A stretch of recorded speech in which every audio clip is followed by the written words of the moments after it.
Hey everybody, it's Shaman Sister Sin, and you're listening to the Meditations and More podcast brought to you by shamanspiritcenter.com, transrelational healing, and littleshaman.org. That's me, Little Shaman. Today I wanted to talk to you about something that doesn't get enough attention in the conversation about narcissists, and that is how boring narcissists can be. For all that we hear about how enigmatic and magnetic and chaotic that pathologically narcissistic people can be, it's often left out of the conversation how boring they can be. The reality is, dealing with narcissistic personalities on a regular basis can often be extremely boring, almost mind-numbingly boring and empty, devoid of any true content. When you first meet them, narcissistic personalities can seem very engaging. They might have lots of stories and anecdotes or jokes and lines of patter. Maybe they have theories or points. The problem is, once you've heard all of these a few times, you start to realize that that's all there really is. It's like they have a Rolodex of intelligent things to say or interesting points to make, and once those are all used up, that's it. There are no more. Anything starts to get tiresome after you've heard it 50 times. And this is particularly true with narcissistic personalities because since so much of what they offer is just mimicry, memorization, and repetition anyway, there's not really any possibility for deeper conversation about anything they say. Even if they do actually know about what they're talking about or understand it in more than a surface way, they often take any attempts to probe deeper or asking questions as invasive and threatening, perhaps as an implication that they're wrong or they don't really know what they're talking about. And of course, many times they actually don't. So this fear is warranted, even though the people who are asking the questions usually don't know that. The narcissist wants to make sure they don't find out, so questions are often ignored in some way, answered in a circular fashion, treated as hostile, and responded to in the same fashion, hostilely, deflected somehow, or otherwise just not answered.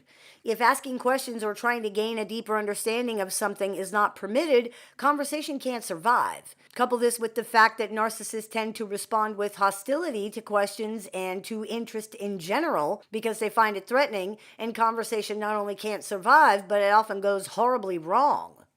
The truth is, the emotional chaos of narcissists is easily the most quote-unquote interesting thing about them, and even that can become boring. How many times can you watch the same fireworks display or the same building being blown up before it's just not exciting or captivating anymore? This includes the seemingly positive emotional chaos like what we see in love bombing and idealization. Once people realize that the strong, intense emotions that they are reading from this person have nothing to actually do with them, but are literally only for and about the narcissist, they realize how empty this all really is. Some narcissists may seem enigmatic and magnetic at first because they're hard to read. Because they don't have a strong, cohesive sense of self, and because much of what they're putting out is an act, they don't seem to make sense to people's radar, which can trigger a desire to sort of like, quote, solve the mystery or figure them out. It is a bitter disappointment for many to find out that there is no big mystery. There's really nothing to figure out at all. Narcissists can also seem magnetic because they are emotionally unavailable in the extreme. And this can trigger people's wounds around not being seen and heard, which causes them to keep trying to make the narcissist see them and hear them and care about them. It's a subconscious attempt to address these wounds by trying to achieve a different outcome in a similar situation. That is sometimes known as repetition compulsion. For example, if someone felt unseen and unheard by an important caregiver in their life, when someone in their adult life is also emotionally unavailable, this can trigger a very strong desire to address that by getting this person to see them and hear them and validate them and care about them and choose them. There is often the idea that once this can be achieved, then the narcissist's deep well of emotional treasures will be unlocked and shared with the person. This is a fantasy from childhood. And it's often coupled with a cognitive distortion called heaven's reward, which is where people believe that the harder they work or the more they suffer, the bigger the reward is going to be at the end. But there is no treasure trove here. There is no reward with a narcissist. What you've already seen is basically all there is to this person. A not so great act that is covering up complete emotional chaos and arrested development. An emotional toddler who walks around pretending to be an adult and many times doesn't even do that very well. Nothing exciting or mysterious here at all. Many people find it too difficult to accept or to believe that that's all there is. They feel that there must be more to this person, and they can waste years trying to find it. The reality is that what you see is what there is, and that is basically nothing. That's the biggest way that narcissists are boring. There's just not a whole lot there. And once you've seen this sort of main act a few times, there's really nothing else of interest to see. They don't have much to talk about. They're not really curious about things the way that other people are. They aren't usually that great at conversation with other people in general. They're not interested in other people. They actually don't seem to have very many interests or to be interested in very much at all outside of themselves. It's just the same complaints or hard luck stories or bragging or heroic tales or superficial chatter over and over and over again, all starring the narcissist. People in relationships with pathologically narcissistic personalities often find themselves literally bored silly. This could sound trite or even unimportant compared to the suffering that these personalities are capable of inflicting, but when you add it to the amount of gaslighting and abuse already happening, it becomes much more damaging. People need stimulation. They need connection. They need to bond. They need interaction. But when you're dealing with narcissistic personalities, you may very well find these things very hard to come by, especially as the relationship goes on through time. Far from the intense love bombing and whirlwind chaos narcissists are notorious for, many narcissists are not interested in interacting with the people around them at all after a while. They choose instead to stare at their devices, to play games that are just designed for one person, to stay physically separated from those around them, and just generally to not interact. This can be very damaging for young children of narcissists, for example, who need their parents' attention, as well as for spouses and other people who have been isolated from others at the narcissist's instigation and have no real or meaningful interaction with anybody else. Bids for interaction or connection with the narcissist are often met with hostility and aggression because narcissists typically find even basic interactions with other people very stressful, and because they tend to resent any encroachment on their time and space by other people. Anything you ask them for is too much, and people are often viciously attacked and shamed just for doing that, just for asking the narcissist to spend time with them, or just for trying to initiate a conversation and have some interaction. After this happens enough times, people stop trying to interact with the narcissist, and many have long since stopped interacting with other people because it's not worth the problems. Shame can also have a lot to do with people isolating themselves from others as well. However it happens, people can find themselves left alone with a narcissist as their main or even only source of meaningful human interaction. Even in the best of times, the positive interaction with this type of person is often very limited. They just don't have much interest in other people. Talking to a narcissist is like talking to a person on TV who cannot see you or hear you. No matter what you say, they just continue on with their performance and saying their little lines and acting out their little role. It's the most frustrating, uninteresting thing in the entire world. Even if narcissists are interested in interacting, and even if they are inclined to behave appropriately during the interaction, it's still often very superficial, very one-sided, and can turn ugly very fast, making it impossible to ever enjoy it or to even relax. There's no trust here whatsoever, not even basic trust that this person will remain the same character or persona from one moment to the next. Nor should there be any trust in this regard, honestly, because there's absolutely no guarantee that that will happen. Any positive interaction with a narcissist is generally spoiled by that. More often, though, the general interaction with narcissists vacillates between vicious arguing and fighting or being completely ignored, especially as the relationship goes on. You can sit with a narcissist for hours, forensibly doing things together. Interaction is often limited or non-existent, unless you're arguing, of course, and even then, even the arguing may fade away to something that only happens occasionally, leaving people in situations where they are completely ignored, as if they're a piece of furniture.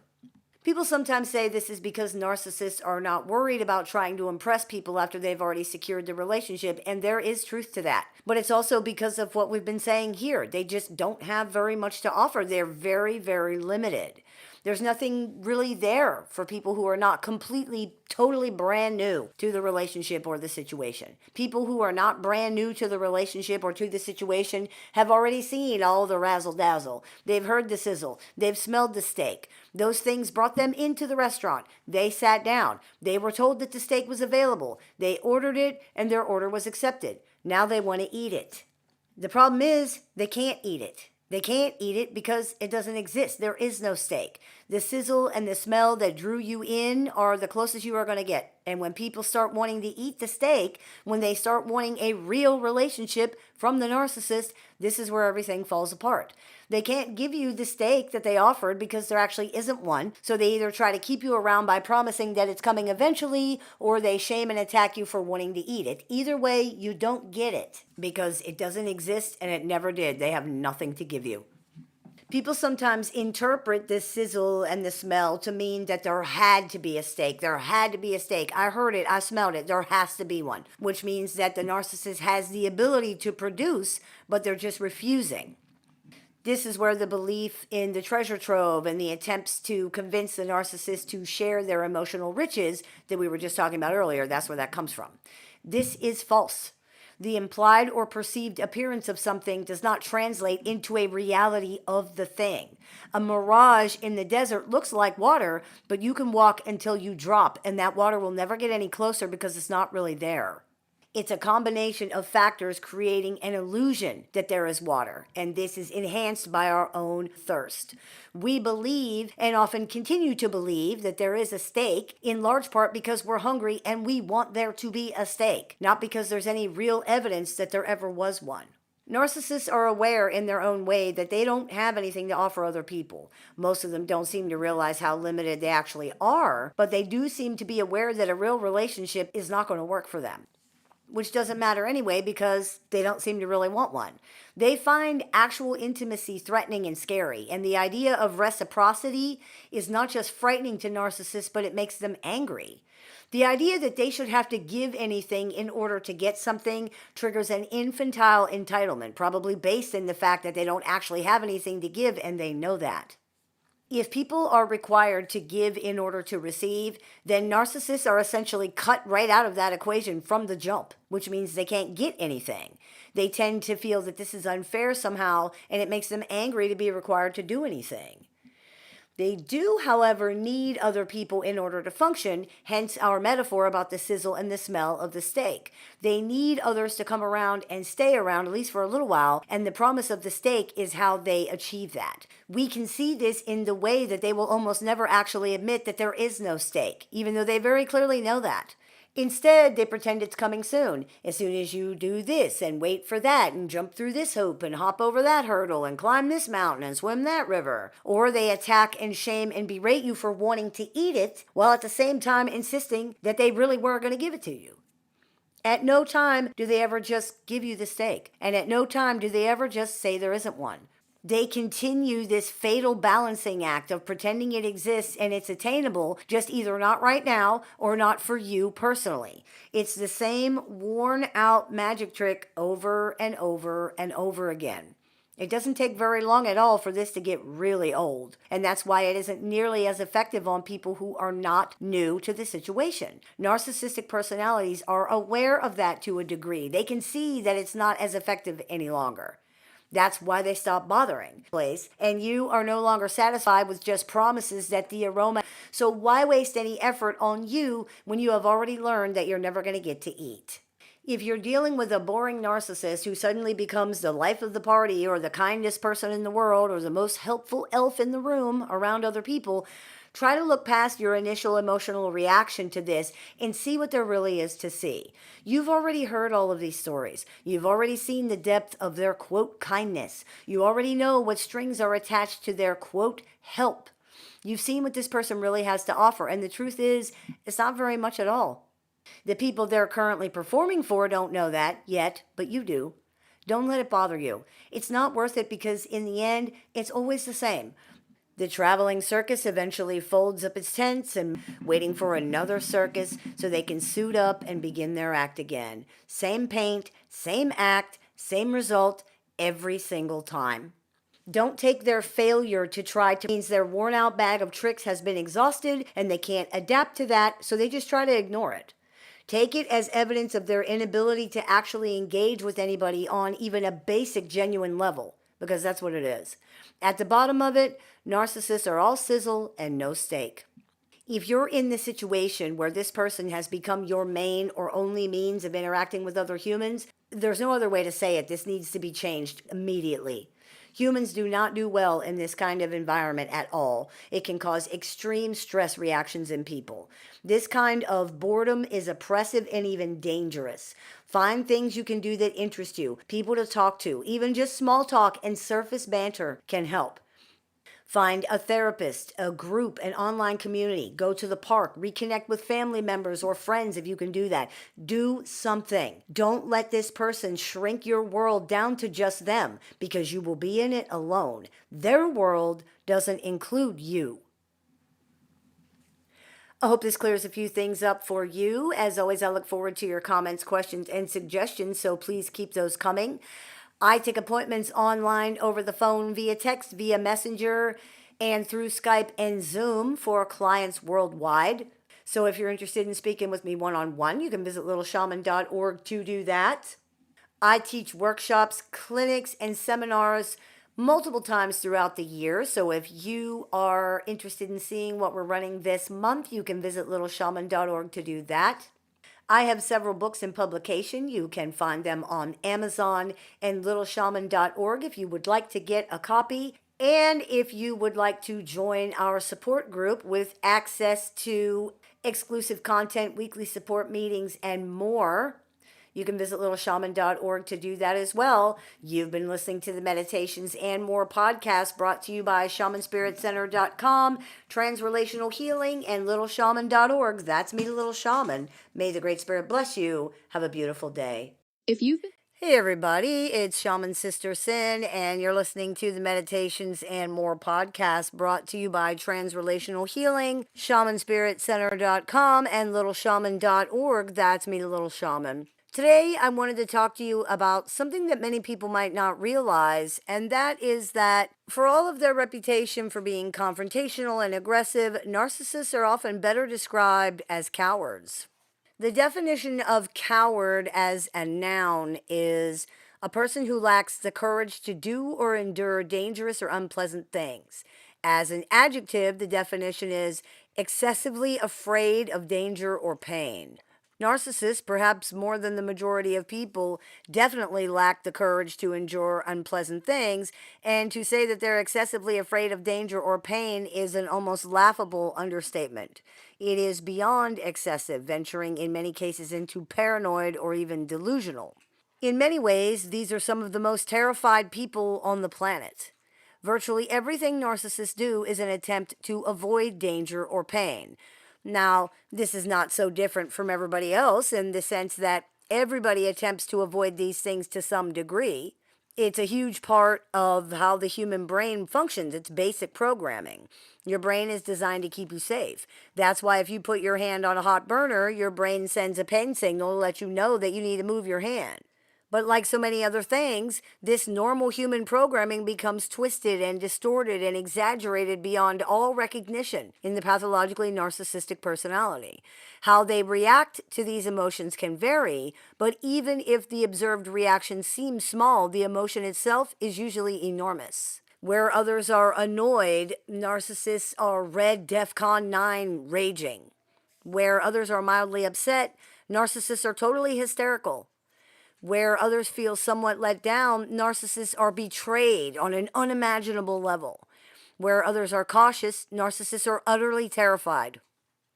Because they are so afraid of confronting danger or pain, then, they see these things, or the potential for these things, everywhere. The reality is that most of a narcissist's behavior is fear-driven, and this is why. Their very orientation to the world appears to be fear-based. Many people believe it's power and control based, and it is to a degree, but this is largely because they fear not having power and control. The force that drives the seeking of power and control in narcissists is fear. Fear is a big motivator in human behavior. When people are afraid, they often act impulsively or without consideration for other people. For example, we have all heard awful stories of people being trampled and crushed when something happens that scares a large group of people. Humans will stampede like any other group of mammals that becomes frightened. When people are afraid, our brains are focused on survival to the total exclusion of other considerations. This is what we see at work in the narcissistic personality structure. Their excessive fear and lack of coping abilities translates into survival-oriented behavior. An expression of this is the consuming preoccupation with seeking power and seeking control that we see in narcissists. Fear of not having enough of something, what is often called a scarcity mindset, causes people to try to get as much as they can of anything, maybe even of everything. Some people have a scarcity mindset regarding food, for example, or money, or both.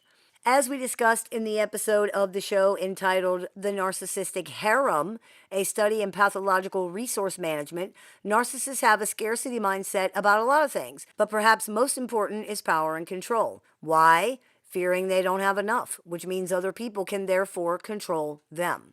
Pathologically narcissistic people are dependent personalities. They legitimately need other people to survive, and this causes them to be dependent whether they want to be or not. Because they're dependent, because they require the ways in order to function, and because they have no real ability to control themselves, narcissists often feel controlled by external forces and by other people. They made me do that. They made me feel that way. They made me react like that. They made me think those things. They made me say those things. This lack of power over their own selves creates even more unreasonable fear because narcissists are very afraid of being tricked, manipulated, or otherwise taken advantage of in some way by other people. Deeply afraid, in fact, probably because they also fear that they will not be able to see this trickery coming, therefore they won't be prepared for it and they won't be able to protect themselves from it.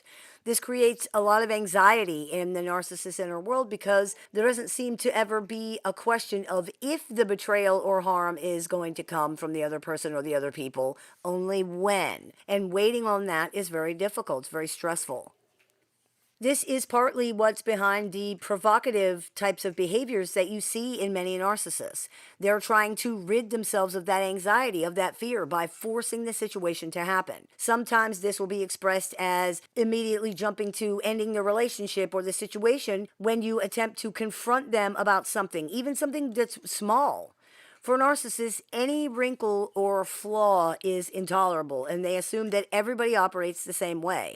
They know, they are sure that you are going to betray and abandon and reject them anyway, so they're trying to beat you to it. That way it can't surprise them, and they're not going to be caught off guard by it. They can be prepared, which seems to be something else that they fear excessively, being caught off guard and things taking them by surprise. For a narcissist, not to know something feels very dangerous. It means that you're not in control. People can take advantage of you or have one up on you somehow because they know things that you don't. It's one of the reasons so many of them have so much trouble admitting that they don't know something.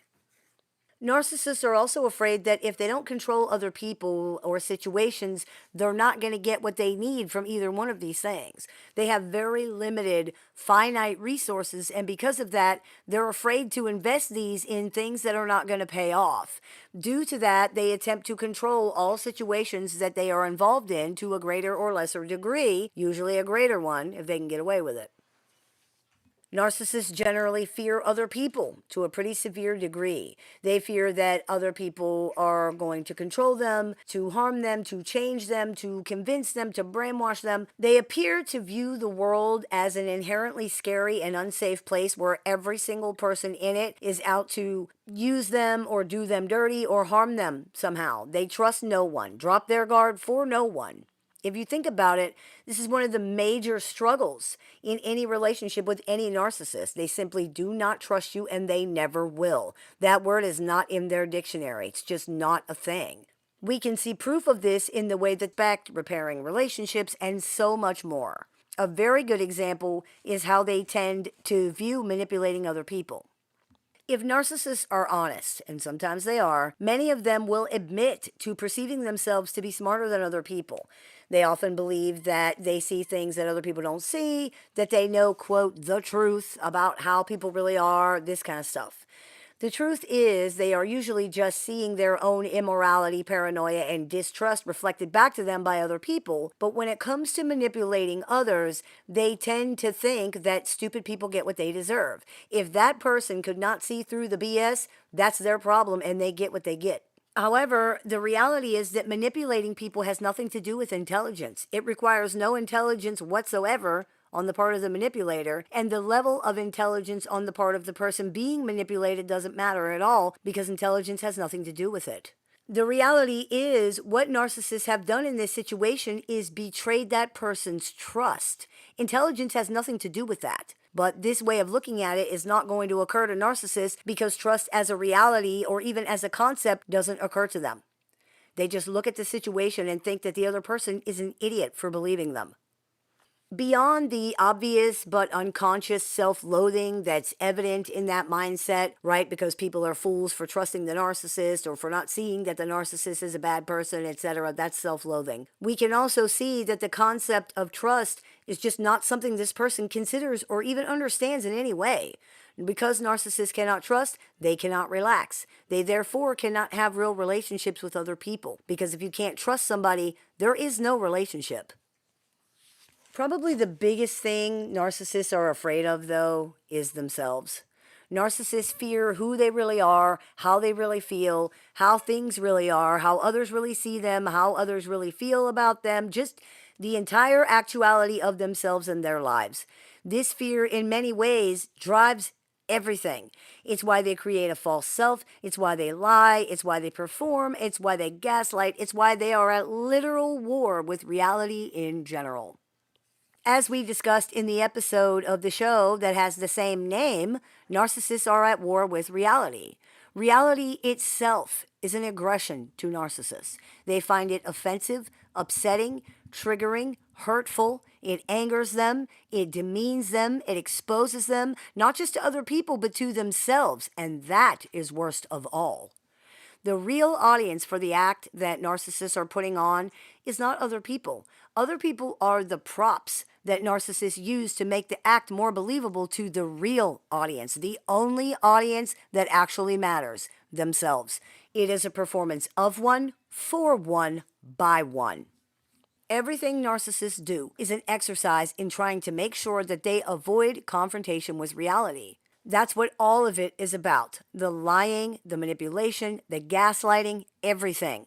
And that is perhaps evidence of the biggest cowardice of all. This person is so afraid of who and what they really are and in such denial of it and so unable to deal with it that they have created an entire different reality to exist in instead and spend literally all of their time trying to ensure that there is no collision with any actuality because they can't tolerate that and they don't know how to deal with it. For all of their reputation for being so confrontational, or reputation for attacking other people, narcissists very often fear direct confrontation. They try to avoid it as much as possible, even while they are attacking others. It sounds ridiculous, but think about it. They refuse to listen. They don't respond in any real way to anything they do happen to hear. They deflect every single thing that's being said or twist it into something that they actually can deal with better. They won't acknowledge anything at all, even during confrontational situations. Everything is just non-stop denial and avoidance. That is why nothing can ever get resolved. Not only can you never explain what really happened or whatever because they refuse to listen to you, but even if you try to give them what they want, they will often refuse to take it. This is not just an attempt on their part to keep what they think is the power position, it's an expression of fear. Narcissists are that afraid to listen to you or to accept your conciliatory measure because they're afraid that if they give even an inch, this means that you are somehow controlling or tricking them. Think about the things that they say in these situations and you will see that very clearly. Even if they wanted to believe in the things that you're saying, they're too rigid and, more importantly, too afraid. The only reason they're attacking most of the time is because they believe you did something to them anyway, even though you might not know that, and even though you might not know what it is that they're upset about or why they're so upset, it's still the only reason. So the way they see it, you force them into the confrontation in the first place. They didn't attack you, they're defending themselves. Remember, reality itself is an aggression to this person. This means that simply acknowledging reality is a literal attack against them. It's an aggression. It's an act of war. And so, war it shall be. This is why no contact is so strongly recommended in these situations. Narcissists are cowards, and cowards are dangerous. A coward fears exposure more than anything, even death. Narcissists are more afraid of themselves and of reality, of actuality, than they will ever be of you or of anything else. And because of that, they will do just about anything to prevent exposure of themselves to themselves. This makes them dangerous, both purposely and simply as a matter of function. What does that mean? It means that whether a narcissist is actively and intentionally trying to hurt other people or not, and they often are, just being around them and being gaslit relentlessly, forced continually into an alternate reality is very harmful to people. There doesn't even have to be any malicious or purposeful action or intent, although there often is, because just being around them, the way that they operate and how they function, is dangerous in and of itself. That's very important to understand because it underscores why this cannot ever work. You live in reality and they don't, period. They not only don't live there, they find it threatening and dangerous. They will do anything to avoid it, including attempt to control or even destroy everyone else's perception of it. That's it. You will terrorize and terrify and threaten and hurt and injure and attack them hundreds of times a day without even realizing it because you live in reality and they don't. You report reality as a result of your very existence, and they cannot deal with that. Now you have betrayed them. This cannot be overstated, and most people don't realize how deep this really goes. This is not a benign and harmless fantasy that someone's indulging in. This is almost literally life or death to the pathologically narcissistic personality structure. Collapse of the alternate tolerable reality leads to collapse of the personality structure itself. It's that important, it's that simple, and it's that impossible to avoid. And this is not a harmless, benign person that you're dealing with here either. This is an emotional terrorist who demands, requires that everyone around them perform according to their narration of reality and punishes people viciously when they do not. This is a person who is so irrationally terrified of reality that people who live in it are considered enemy aggressors. This is a delusional toddler who is willing to make war over comments such as, "Hey, can you pick up your shoes, please?" Remember, though, being a coward does not make somebody less dangerous. In some ways, narcissists in particular are actually more dangerous because of that, for the reasons that we've laid out here today. Even more dangerous still is the fact that often they might not even be aware of their fear and cowardice or completely refuse to acknowledge it at all. This can result in the expressions of rage we often see anytime fear is felt by narcissists because it makes them feel vulnerable and weak, which narcissists both despise and fear deeply. Yes, narcissists fear fear. If you're weak, then people can take advantage of you. So because of that, they have to react to any fear they feel in such a way that dispels the feelings of weakness and fear. Unfortunately, many times the only way they can do that is by behaving abusively toward other people in some way. This is one of the dynamics we usually see at play in domestic and family violence, for example. The abuser is using violence as a way to assert power and control so that they can get rid of that weak feeling and combat the fear that they're feeling. In the most extreme cases of domestic and family violence, the abuser cannot tolerate the fear and the weakness inspired in them by the loss of control over the victim or the situation, so they go to extreme lengths to deal with that. People are confused by this sometimes because if the abuser doesn't want to lose the victim, why kill them? They've still lost them, and now they've lost them permanently because now they're gone forever. But this happens because it's not about losing the victim as a person, the victim in the situation, and what that says to the abuser about themselves. This is absolutely intolerable for them. A very simple way to understand the sort of messaging here is, "Oh, you thought you were going to do this, or that you were just going to say that, or you just going to go here, or you just going to leave me? Yeah, no, you're not. I'm in control. I have the power. I'm not afraid of anything because I don't need to be afraid if I'm in control. I'm not weak or vulnerable here. You are. You don't run me. I'm not afraid of you. You need to be afraid of me. You don't take advantage of me. I'm the boss. I have the power. This is how I feel the safest." That is the mindset of pathologically narcissistic personalities in a nutshell. It's the way they operate boiled down as much as it can possibly be. They are cowards who cannot deal with life or reality or anything in some ways, unpredictable in others, and extremely dangerous either way. If you are dealing with a pathologically narcissistic person, calling them out on their cowardice, probably not a good idea. To this person, being a coward means that you are weak and afraid, the two things they despise and fear most of all, probably because it's such a huge part of who and what they really are. But you can know it, and if you didn't before, now you do. It helps to keep the reality of narcissists in perspective to remember that this is a person so limited and just terrified that the only way they can deal with life at all is to play pretend and imagine that they're somebody other than who they actually are. It's like a kid. The assertion that they are anything else, anything more than that, is just buying into the act. Don't. Be careful, be cautious, be smart. Know the reality of the danger here, but make sure you see this for what it really is. And what it really is not very much at all.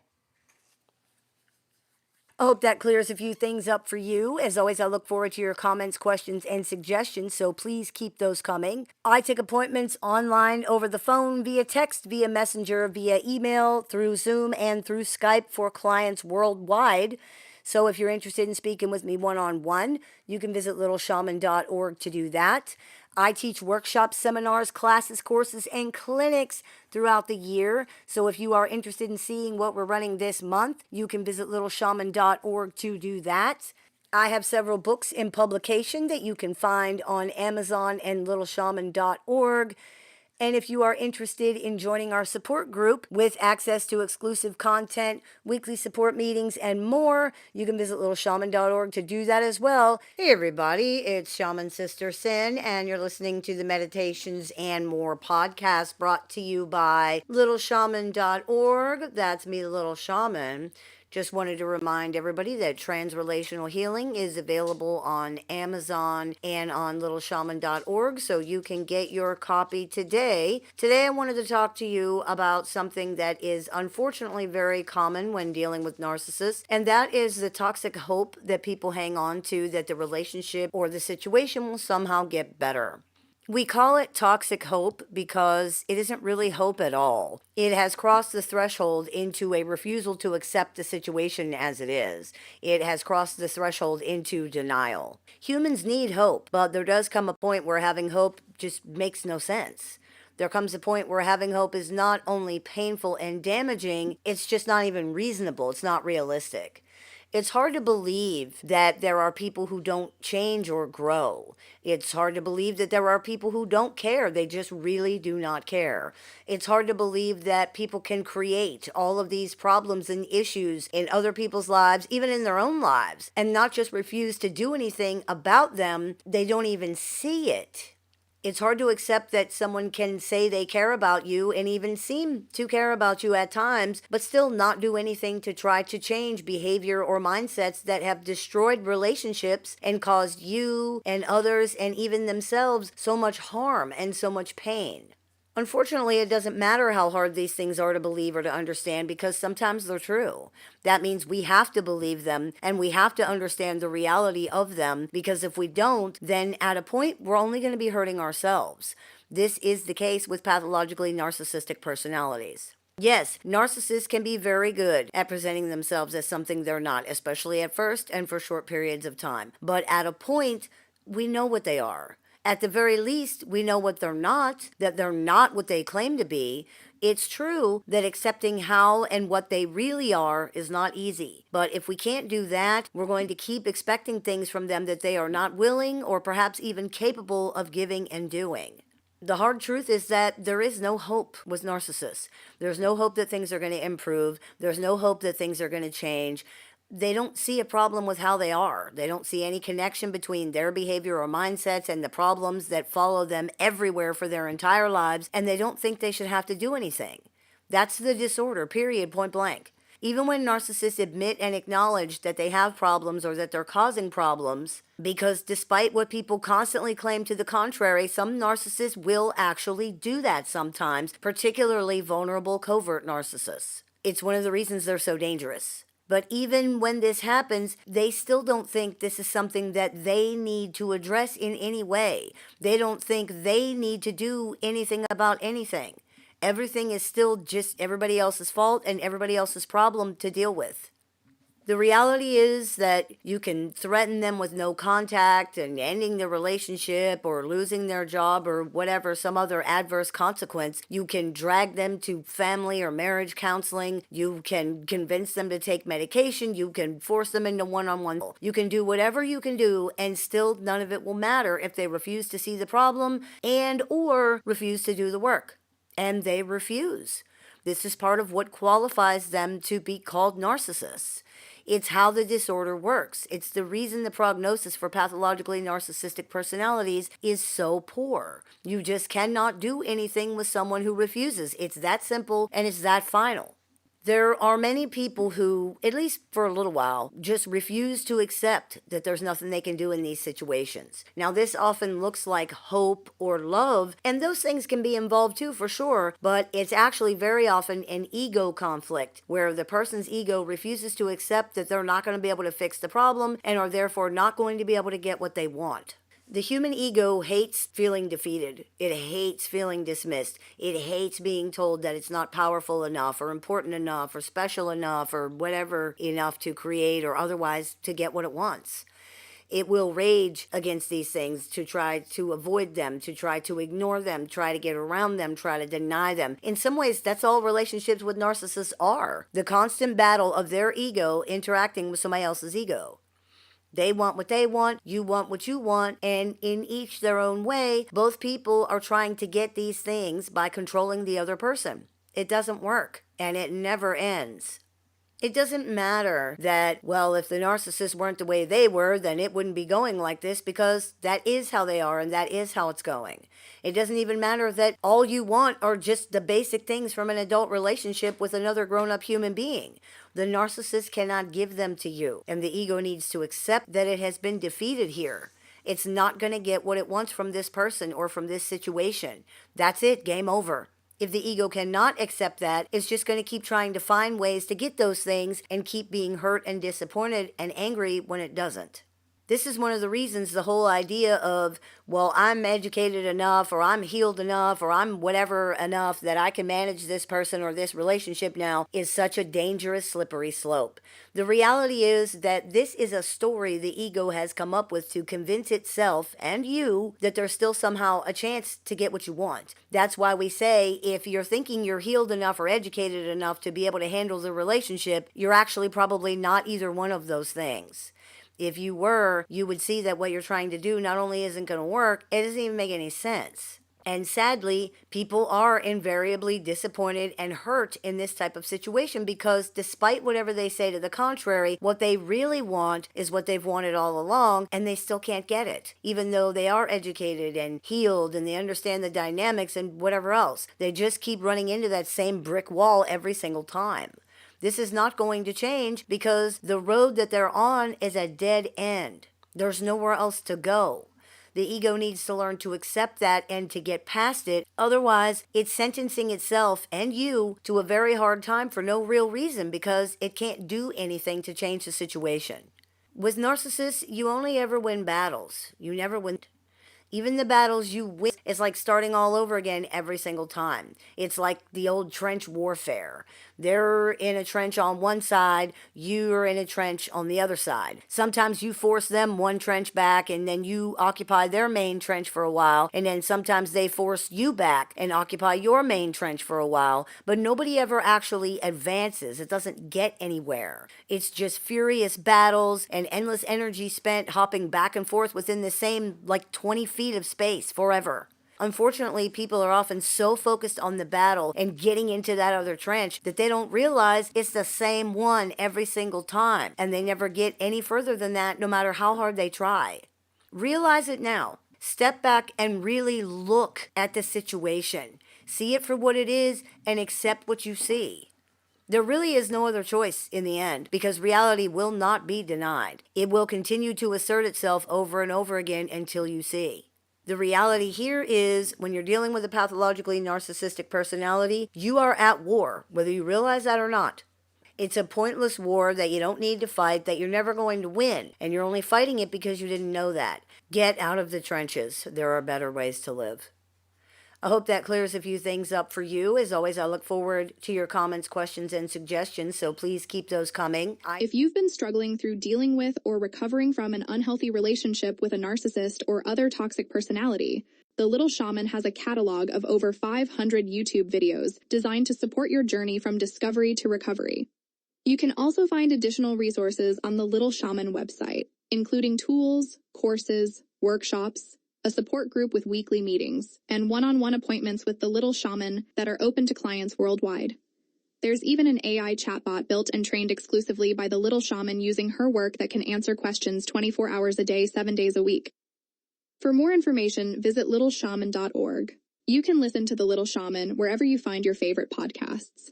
Hey everybody, it's Shaman Sister Sin, and you're listening to the Meditations and More podcast brought to you by littleshaman.org. That's me, Little Shaman. Today I wanted to talk to you about something important to understand about narcissists, and that is the big con perpetrated by these personalities in relationships. Pathologically narcissistic personalities are known for being quite manipulative, both intentionally and just as a matter of function. There are many forms this manipulation can take, from the insidious to the outright comical, but the bigger and more intrinsic of these manipulations is one that is often much more serious and much harder to see, perhaps exactly because it's so big and so much of a part of things that it can't really be seen, like not being able to see the earth because you're standing on it. More than any singular manipulation or lie that a narcissistic personality may perpetrate, the big con is more damaging because it creates an impression, what seems to be a reality, that is essentially the exact opposite of what you're actually dealing with. The big con, perhaps the biggest and most damaging con regarding narcissists, is the impression that you're dealing with a whole adult person in the first place. You're not. This is the most damaging illusion regarding dealing with these personalities because there are so many automatic assumptions made by your brain that turn out to be terribly, painfully false. When you believe that you're dealing with a whole adult person, you assume that they are indeed an adult with an adult's ability to reason, communicate, regulate their emotions, manage themselves and their lives, solve their own problems, bond with other people, love other people, see other people at all. So many basic fundamental things that are just not true, and that your brain cannot really conceive of not being true because it thinks it's engaging with another whole adult human being when it's not. So it keeps trying within that framework to do exactly that, engage with this person as a whole, fully functioning adult on an adult level. And it fails because that's just not where they are. But they can often hide that for short periods of time through mimicry. It's how they've survived. Their act isn't actually all that great a lot of the time, but it's like, how good of camouflage do you really need to hide things from somebody who's not even looking for them, who doesn't even know that these things exist? While an adult human being walking around the world and just assume that that's not what they actually are. You wouldn't, of course, and nobody ever does. That's what makes this so dangerous, and the way our brains function compounds the danger even more because even when we actually know that's not true, our brains continue to react as if it is. This usually results in massive confusion for people and, sadly, in repeated opportunities for narcissists to use, abuse, or otherwise cause harm to the same person or the same people over and over again. It's important to understand that this doesn't happen because something is wrong with you. It happens because your brain is actually doing what it's supposed to do. It's not misidentifying narcissists because something's wrong with your brain. It's misidentifying narcissists because what they appear to be is not what they really are. Your brain cannot interact with something as if it's something else, no matter how much you tell yourself that this is the truth. It will go by what it sees and the framework that it has in place for that particular thing. This is part of why, for example, both people and animals can be frightened by something that just looks like something they're already afraid of, like a snake. It's also part of the reason why the uncanny valley effect or the uncanny valley hypothesis happen. The uncanny valley effect happens when people have reactions of revulsion and fear to robots and androids that appear too much like humans but still are clearly not. Most of us like robots that are clearly robots doing some human things. Most of us don't like robots that look too much like people but don't behave like people.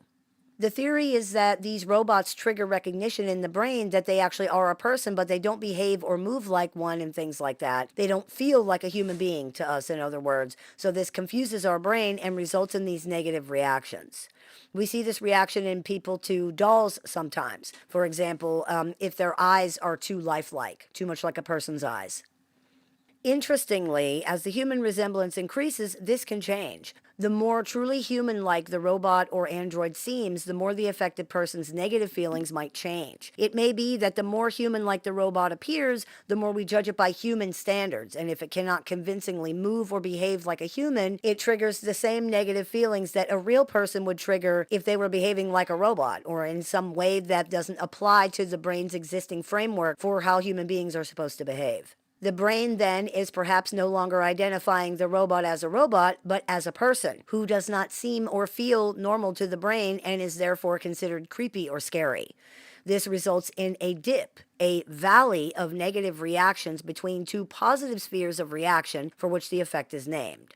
We sometimes see this reaction to psychopaths and narcissists. There are some people who meet psychopaths or narcissists and instantly dislike them but don't know why. They often describe them as scary or creepy, even when there's nothing they can actually point to that would be causing that reaction. We often hear them say things about the narcissist or the psychopath's eyes, similar to what we hear from people who don't like when a doll's eyes are too lifelike. Ironically, what we often hear from people about psychopathic human beings is that their eyes are dead. This makes sense. People who are sensitive to this would not like a lifeless thing with eyes that seem alive, and they also wouldn't like a living thing with eyes that seem dead. So why doesn't this reaction keep people away from narcissists and psychopaths? Well, first of all, everybody doesn't experience it, but even if someone does, narcissists are not robots. They actually are people. And remember that the more human-like the robot appears, the more positive feelings like empathy that there are. Much like what we discussed about the Eliza effect that occurs with AI chatbots, the brain will automatically assume that this goes both ways. If it isn't even possible for the brain to prevent this from happening with a machine, and studies have consistently demonstrated that it isn't, it would be completely impossible with an actual human being, especially if you interact with that human being consistently. People who have an uncanny valley reaction to human beings generally only have it at first. This has saved people's lives, by the way. Several women reported having this reaction to Ted Bundy when he approached them, for example. But if you continue to interact with this person, this reaction changes because you actually are dealing with a real human being. So your brain goes ahead and utilizes all the same assumptions and all the same framework that it uses for other adult human beings. People who treat and work with dangerous psychopaths report this happening all the time. Some have been hurt or badly frightened because of it. Others have been manipulated to act on the psychopath's behalf somehow or to otherwise do things for them. And these are intelligent people who know exactly what they're dealing with. Later, they often say things like, well, I got too comfortable, or I forgot what this person really was. And that's understandable, but it's not totally accurate. They didn't forget anything. Not really. Their brain was functioning as it's supposed to, that's all. The brain sees a fellow human being, and it will automatically operate based on the framework it has for that, regardless of what it actually knows. Doesn't matter. This is the same for narcissists, by the way, and it's the reason why we don't need to wonder if they will ever treat some other person differently or better. The answer is no. They see everybody the same, just like every other human being on the planet does. They don't see everyone the same way that you do, no, but that doesn't mean they don't see them all the same as each other. They do, and you can actually see that when you look at relationships over the course of their lives. The way we humans treat other humans is not about the other humans. It's about us, and narcissists are no different in this regard. People sometimes disagree with that, but the proof of it is in your own behavior. You didn't repeatedly show an abuser empathy, compassion, kindness, and love because they somehow earned that or they deserved it or for any other reason at all other than because that's who you are. It's the same for everybody else, including narcissists.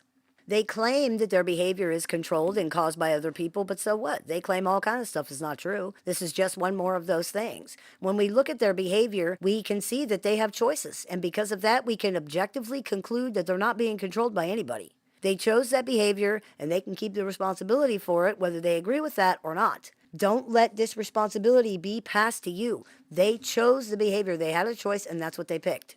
This is unfortunately another issue caused by the big con in these relationships. We generally assume that the things other adults say are grounded in reality and are therefore worthy of serious consideration. So we take them seriously, we consider them. We assume other adults won't make things up or lie like a child would just to get out of trouble or just to cause problems. We assume adults have adult motives for their behaviors and the things that they're saying. More even than assuming that they're empathic or caring, we assume we can communicate with them and that they want to communicate with us for the same reasons. Sadly, as we have all found, assuming this about narcissistic personalities is a very large and costly mistake because it's simply not true. Narcissists don't want what you want. They don't see what you see. They don't think what you think. They don't do what you do. They just don't. And understanding this may be the single most important factor to understanding how this works. They don't want equal relationships. Why would that even cross their minds if they believe they are legitimately the only thing that matters in life? It doesn't, because they do in fact believe that. Consider the rage, the hurt, the confusion when they are forced to face the reality that this isn't actually true. That tells you everything you need to know. We all faced the same trauma years and years ago when we were very, very small. We all had to come to the realization that the world does not revolve around us. And though it traumatized us and it wounded us all, as it does to every human being, we adapted. We learned our place in the world. We came to a more realistic understanding and acceptance of our own importance in that context.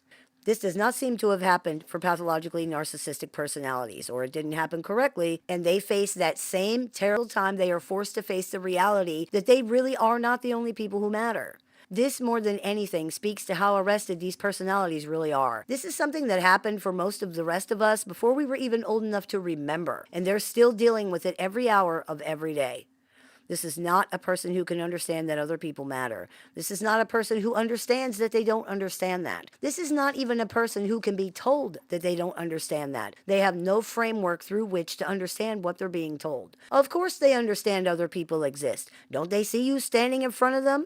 Of course other people matter. Didn't they give you a bite of their sandwich? That's as far as you're going to get with it. You might as well be speaking another language. You basically are, and that's a danger of the big con. They will reply to you in the language everybody else uses, using the same words everybody else uses, and create the illusion that communication is happening when it's not. It can take decades for people to truly understand this, and it's often very damaging because people are repeatedly told that the problem is them, when in reality, communication with this person is just not possible for anyone. The illusion that it is just part of the con. This is why no contact is seen as the only real solution to this situation. There's no real way to protect yourself from this if you are going to interact with narcissists. You can do things that minimize the damage, such as keep interactions short, keep them simple, and only interact when absolutely necessary, but that's really about it. Because you can't protect yourself from being conned in this way, regardless of what you think. It's built into the interaction. I hope that clears a few things up for you. As always, I look forward to your comments, questions, and suggestions, so please keep those coming. Hey everybody, it's Shaman Sister Sin, and you're listening to the Meditations and More podcast, brought to you by Transrelational Healing and littleshaman.org. That's me, Little Shaman. Before we get started, I wanted to let everybody know that my new book, The Understanding Narcissist Volume 1 of the series of On Narcissists that I am creating, is available on Amazon and on my website. There is a link in the information section of this video. So if you want to pick up your copy of that today, please use that link to do so. Today I wanted to talk about something that is unfortunately very important to understand when dealing with narcissists, and that is gaslighting. Now, most people have at least somewhat of an idea about what it is, and it's much better understood than it used to be, so we won't go into a long definition of what it is. Suffice it to say that gaslighting is strictly defined as the intentional denial of another person's reality with the intent of confusing them or making them feel or appear crazy. This definitely is something that happens in real life, but strictly speaking, most intentional gaslighting does not fall into this category. Most intentional gaslighting doesn't have this much complexity or intentionality behind it.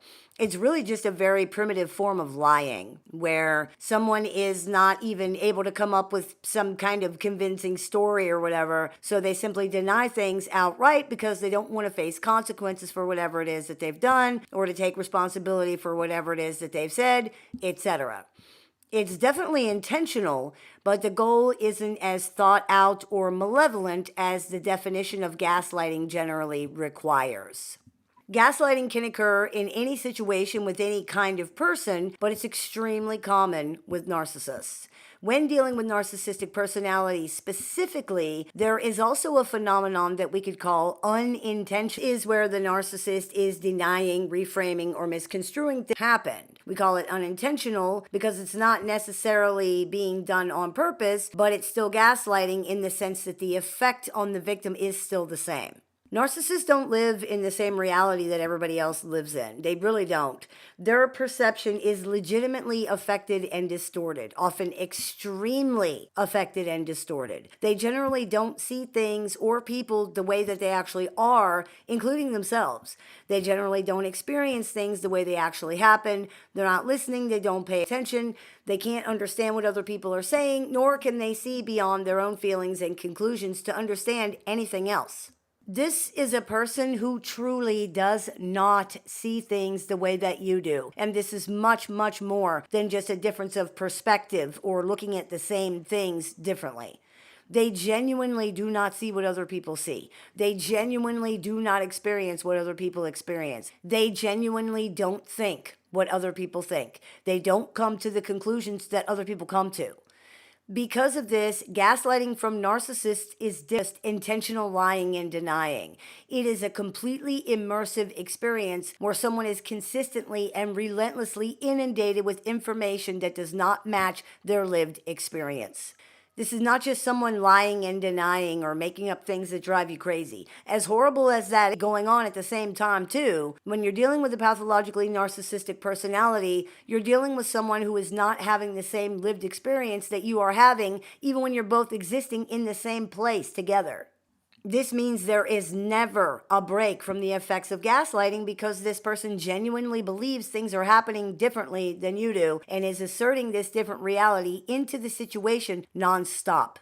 It is not something that only happens sometimes. It's not something that even has an angle or a motive behind it all the time. It just is. And it never stops because it is their actual lived experience as they're perceiving it.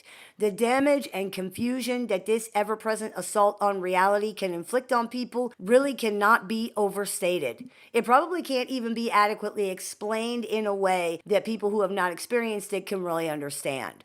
The effects of this constant conflict with someone's lived experience with their reality can be devastating, especially for children.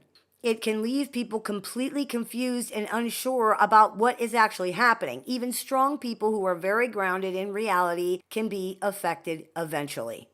It's extremely damaging to have someone continuously and consistently reframing, rewriting, and reimagining every single thing that happens in life, particularly when it's all being reframed, reimagined, and rewritten into the narrative that they are the bad guy or the idiot or the abuser or whatever the negative thing is.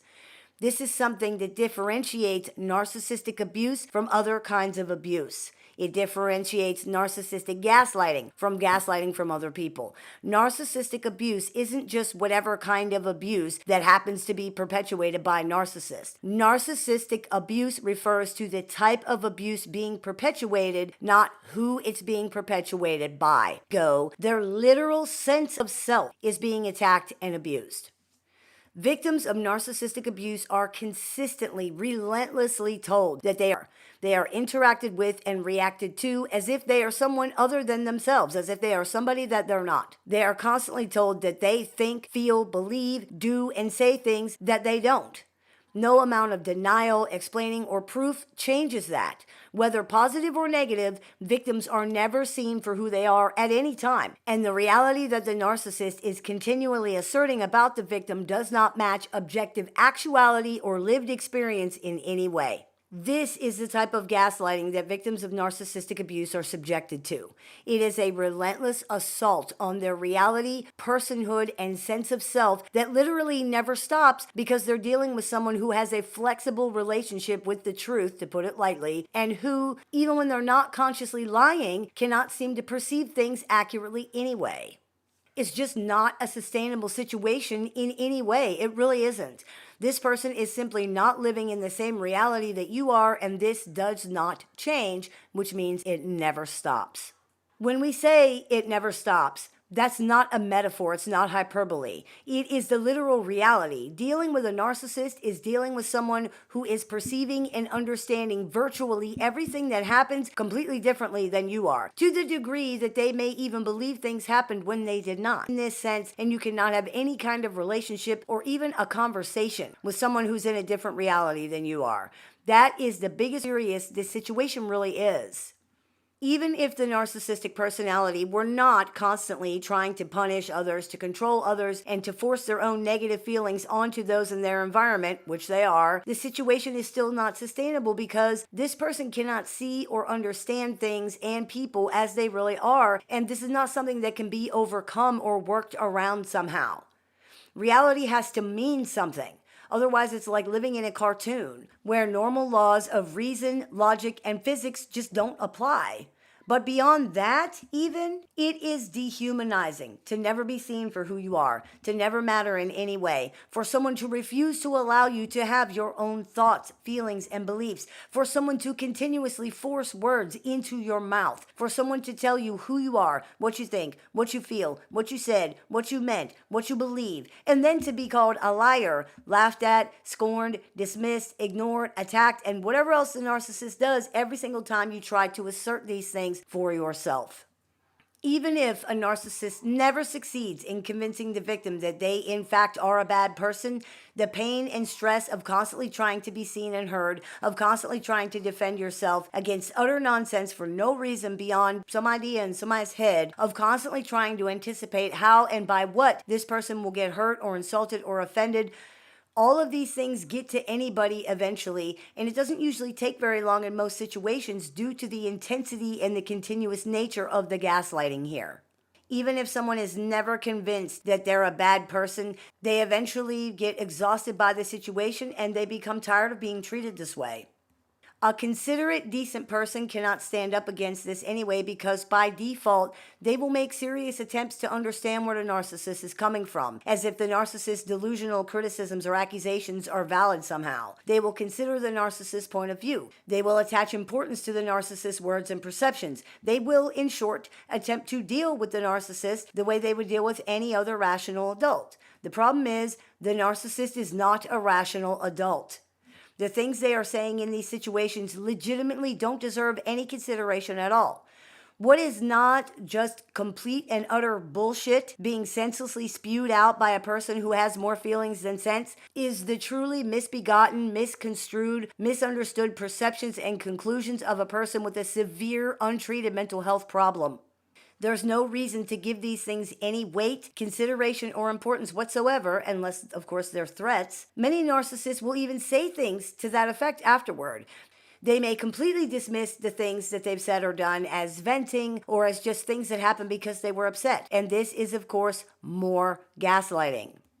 Existing in such a conflicted, conflated, delusional world is extremely difficult for people. It's extremely damaging, and again, it's likely impossible to convey the seriousness, the consuming nature of this to people who haven't experienced it. Gaslighting, when dealing with narcissists, hits differently. It is much, much more than just lying or denying or making things up. It is the actual state of the relationship and of someone's reality when they interact with a narcissist. Up is down, good is bad, black is white, left is right. Nothing makes any sense. Nothing is logical, nothing is rational. You are swimming in a toxic soup all the time, and it's all you can do to keep your head above water just so that you don't drown in it.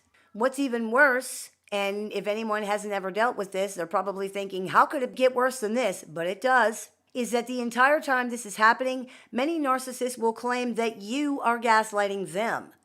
Part of this is because gaslighting is a very in vogue term right now, and narcissists often glom on to fads and things like that. But part of it is that due to their extremely affected perception, they may in fact believe that this is true.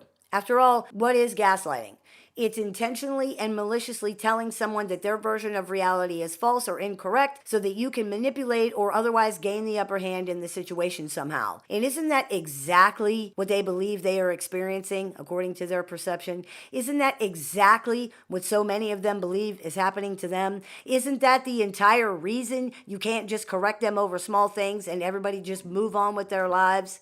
You bet it is. And complicating the issue even more is that so many of the quote gaslighting phrases out there include things that people say to narcissists because they're actually true. Like, you're overreacting. That never happened. That's all in your head. I was just kidding. That isn't what I meant. I never said that. The problem is that this information is just put out with no context or anything else, and the result is that people now believe that anytime these phrases are used, it's automatically gaslighting. That's false.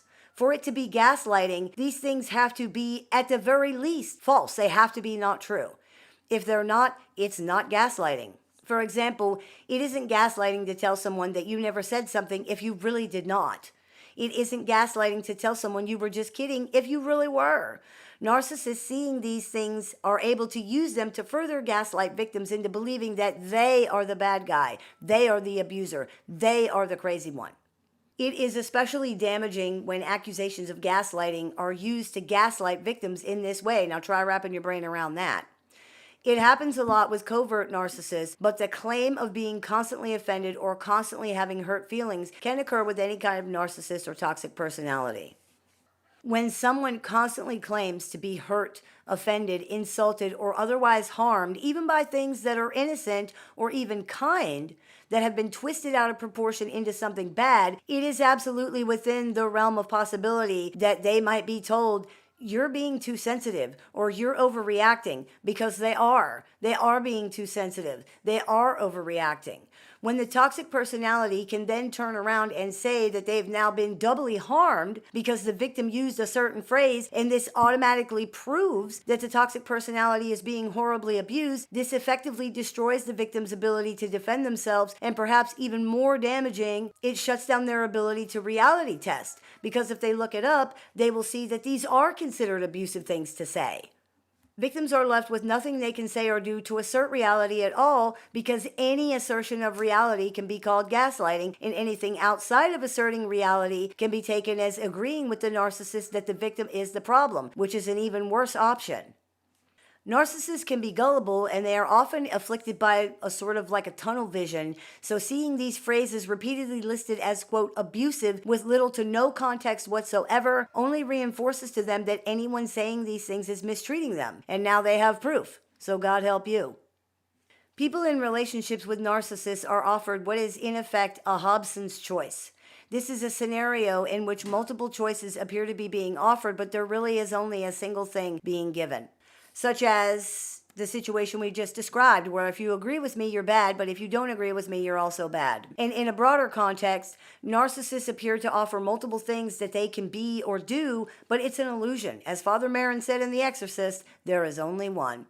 The bad side comes with the good side. The crazy side comes with the reasonable side. The light comes with the dark. The abusive side comes with the loving side. Dr. Jekyll is Mr. Hyde. There's no separation of this possible, regardless how much this person may try to tell you that there is. Whether that's through blaming you, or blaming somebody else, or drugs and alcohol, or claiming that it's just not who they really are, or anything else. However they try to distance themselves from this, it doesn't matter. Whenever you deal with pathologically narcissistic personalities, they're selling you the same thing over and over again. No matter how it appears and no matter what they say, you are being sold an unstable person with no real ability to create or sustain healthy reactions to things, no real identity to speak of, who has enormous difficulty perceiving things, people, situations, just reality in general, correctly. And it is an act of salesmanship, often more specifically what is known as a bait and switch. This is where people are baited into buying something that is not what they actually end up getting. It's usually something that's not as good of quality as the thing that they were lured in with, or something that is of commensurate quality but is actually more expensive than what they were originally told. For example, when something expensive seems to be available for a very low price, but whenever you get it, it's a low quality copy of the thing that it claims to be. That's a bait and switch. This is what narcissistic gaslighting attempts to obfuscate from both the narcissist and from everybody around them. Like in The Wizard of Oz, where the awe-inspiring, terrifying wizard was revealed to be just some little old guy pushing levers and using sound effects. Pay no attention to the man behind the curtain. You're not supposed to know you ended up with something that isn't what you thought it was until after it's too late to stop the transaction, and now you're stuck with it. The good thing is, it's never too late. You can at any time decide that you have had enough and you don't want to interact with this person anymore. Even if somehow you are required to do so, such as, for example, there's a court order in place, you can limit this as much as possible and you do not have to invest your emotional energy into it at all. That is how you protect yourself. The way to defeat gaslighting is not to force the gaslighter to admit they're lying or to convince them that your perception is more valid than theirs or anything like that. The way to defeat gaslighting is to know that it's happening. The bulk of the power that things like gaslighting have over other people comes from the fact that people are not educated about what's going on and therefore they just don't know. Once they do know, the bulk of the power of something like gaslighting disappears. Once people learn to take a step back and evaluate the situation and really look at it, they can usually see what's going on pretty clearly. This is the key. Narcissists and other toxic personalities attempt to control others by using their own emotional reactions against them. They provoke and attack and dismiss and ignore and do all the things they do in order to get people to react to them. Whether they know why they're doing it or how it works or not, and many of them don't, it doesn't matter because they know that doing this creates a situation where they can somehow take the upper hand, or at the very least, they're not the only ones who are upset, which probably feels like things are then a little more equal since they're now not the only bad ones. Once others are upset or once others can be attacked somehow, the others are now more worried about defending themselves. The subject has been shifted away from the narcissist and or whatever it is that they didn't want to address or to face. That's what gaslighting is at its core. It's a misdirection. It's an obfuscation. Gaslighting from narcissists is ever present, which means that interactions are literally nothing but relentless misdirection, relentless obfuscation. And it's much more than just words. Everything this person does is gaslighting because all of their thoughts, feelings, beliefs, responses, actions, and reactions are based on their lived experience of a reality that does not match actuality. Everything that doesn't go along with that is dismissed, attacked, denied, or deflected. For other people, it's like being in a movie that they didn't know they were in and cannot exit. They can't get out of it. There are scripts, roles, a plot, even a history here that people were and may still largely be completely unaware of, but have to try to navigate and live within every day, all without ever being told what these things even are. This is so damaging to people, not just because it's gaslighting with all the harm and the confusion that this entails just all by itself, but also because it's impossible. People legitimately cannot navigate a landscape that they don't understand, especially when the reason that they don't understand it is because it does not align with any version of reality or with their own lived experience in any way that they can see. For narcissists, reality itself is threatening. It's an aggression. It is the enemy. In order to fight that enemy, they have to create a reality they can tolerate. In order to preserve this created tolerable reality, they have to disregard, dismiss, deflect, or dismantle actuality, which means they have to essentially neutralize the reality of those around them when it doesn't agree with theirs, and it very often doesn't because the narcissist's tolerable reality isn't reality at all.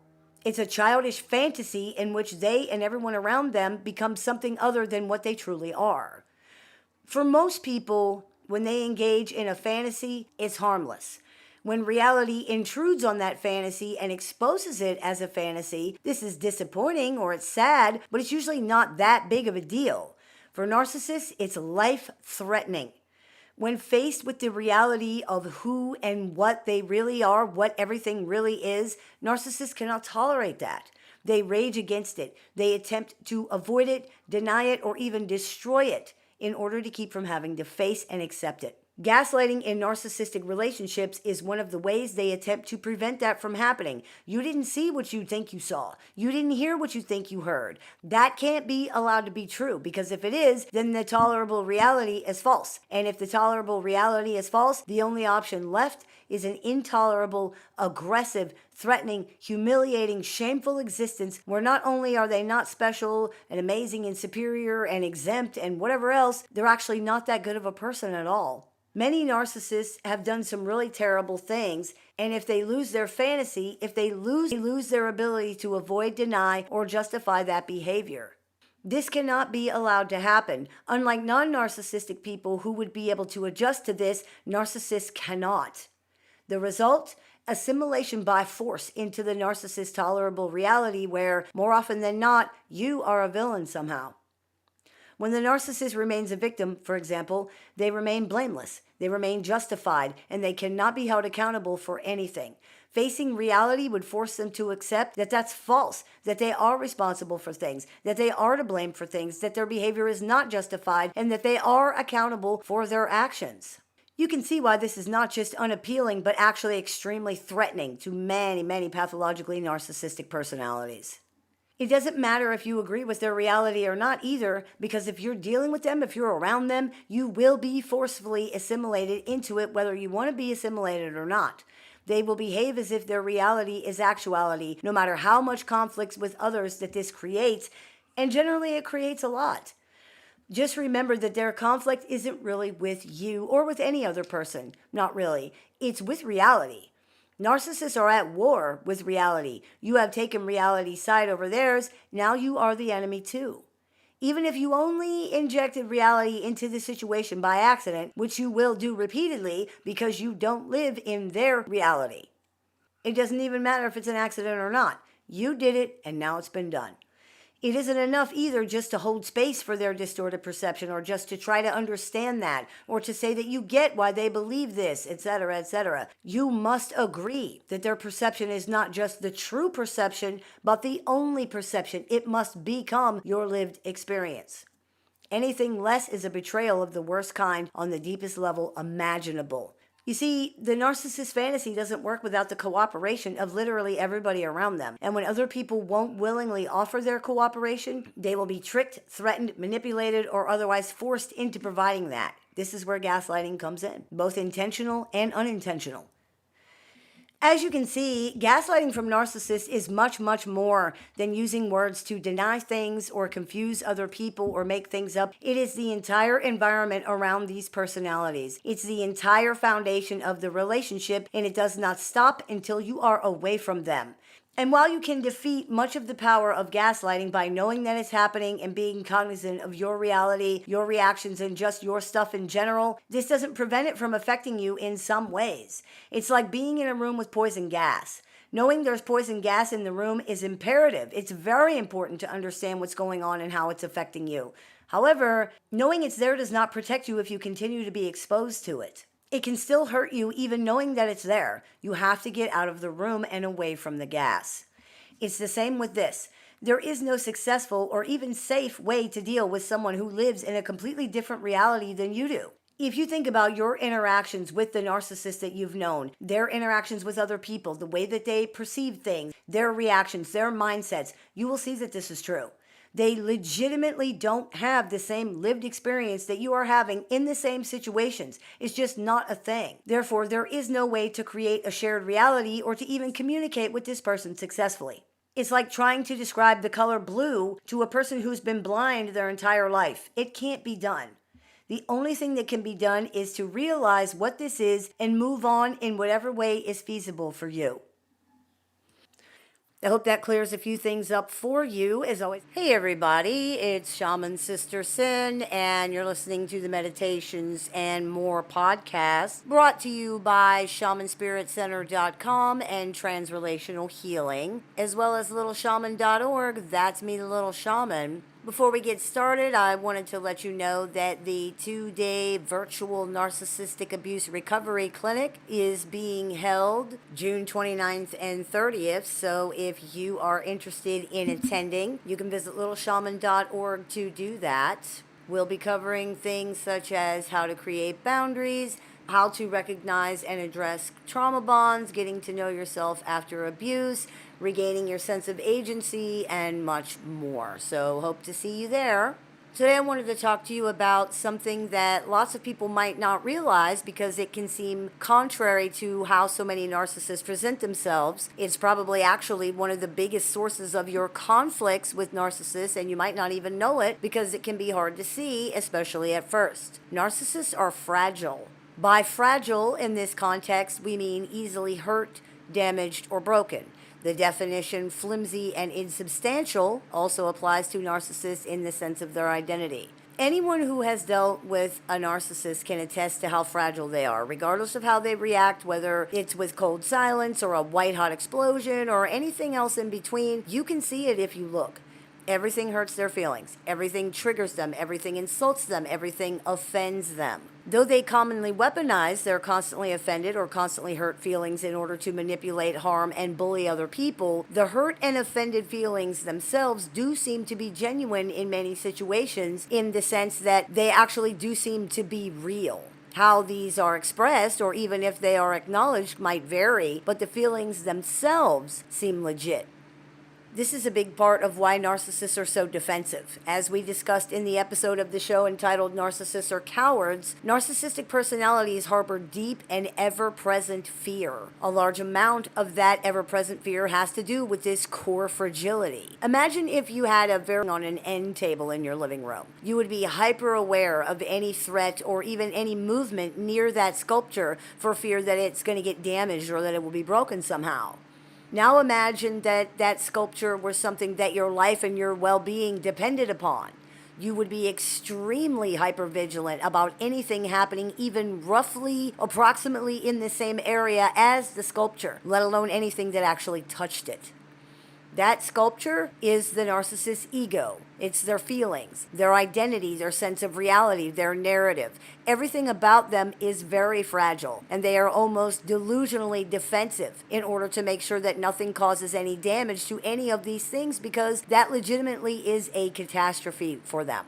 It can be hard for a person who has basic stability in these areas to understand, but for narcissists, damage to these things feels like an apocalypse of the self, right? We can see that in their reactions to either real or perceived threats to these things, and in their paranoia that there will be threats or damage to these things. Because these fragile approximations are all narcissists really have in terms of identity, defenses, reality, narrative, or anything else, damage to these weak approximations doesn't just feel like an apocalypse of the self. In some ways, we could say that it actually is one.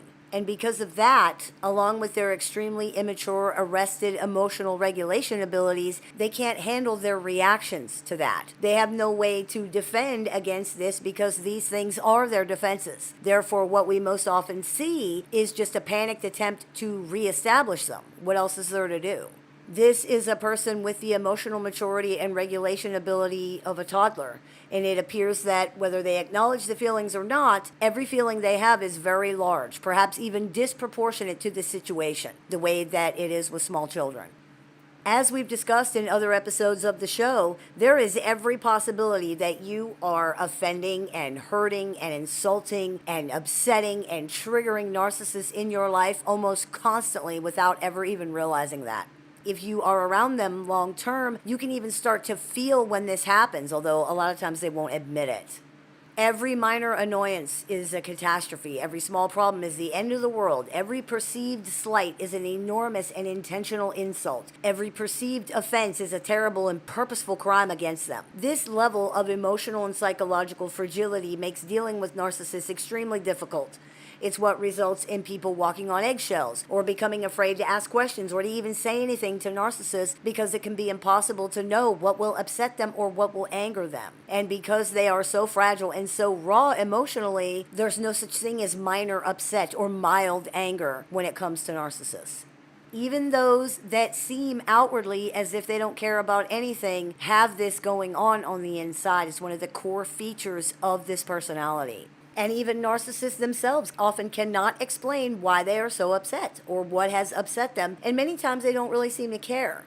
Because they're so ill-equipped to deal with emotions or discomfort in any way, they just want it to stop. And to that end, they insist that it's the other person's responsibility to do something about that.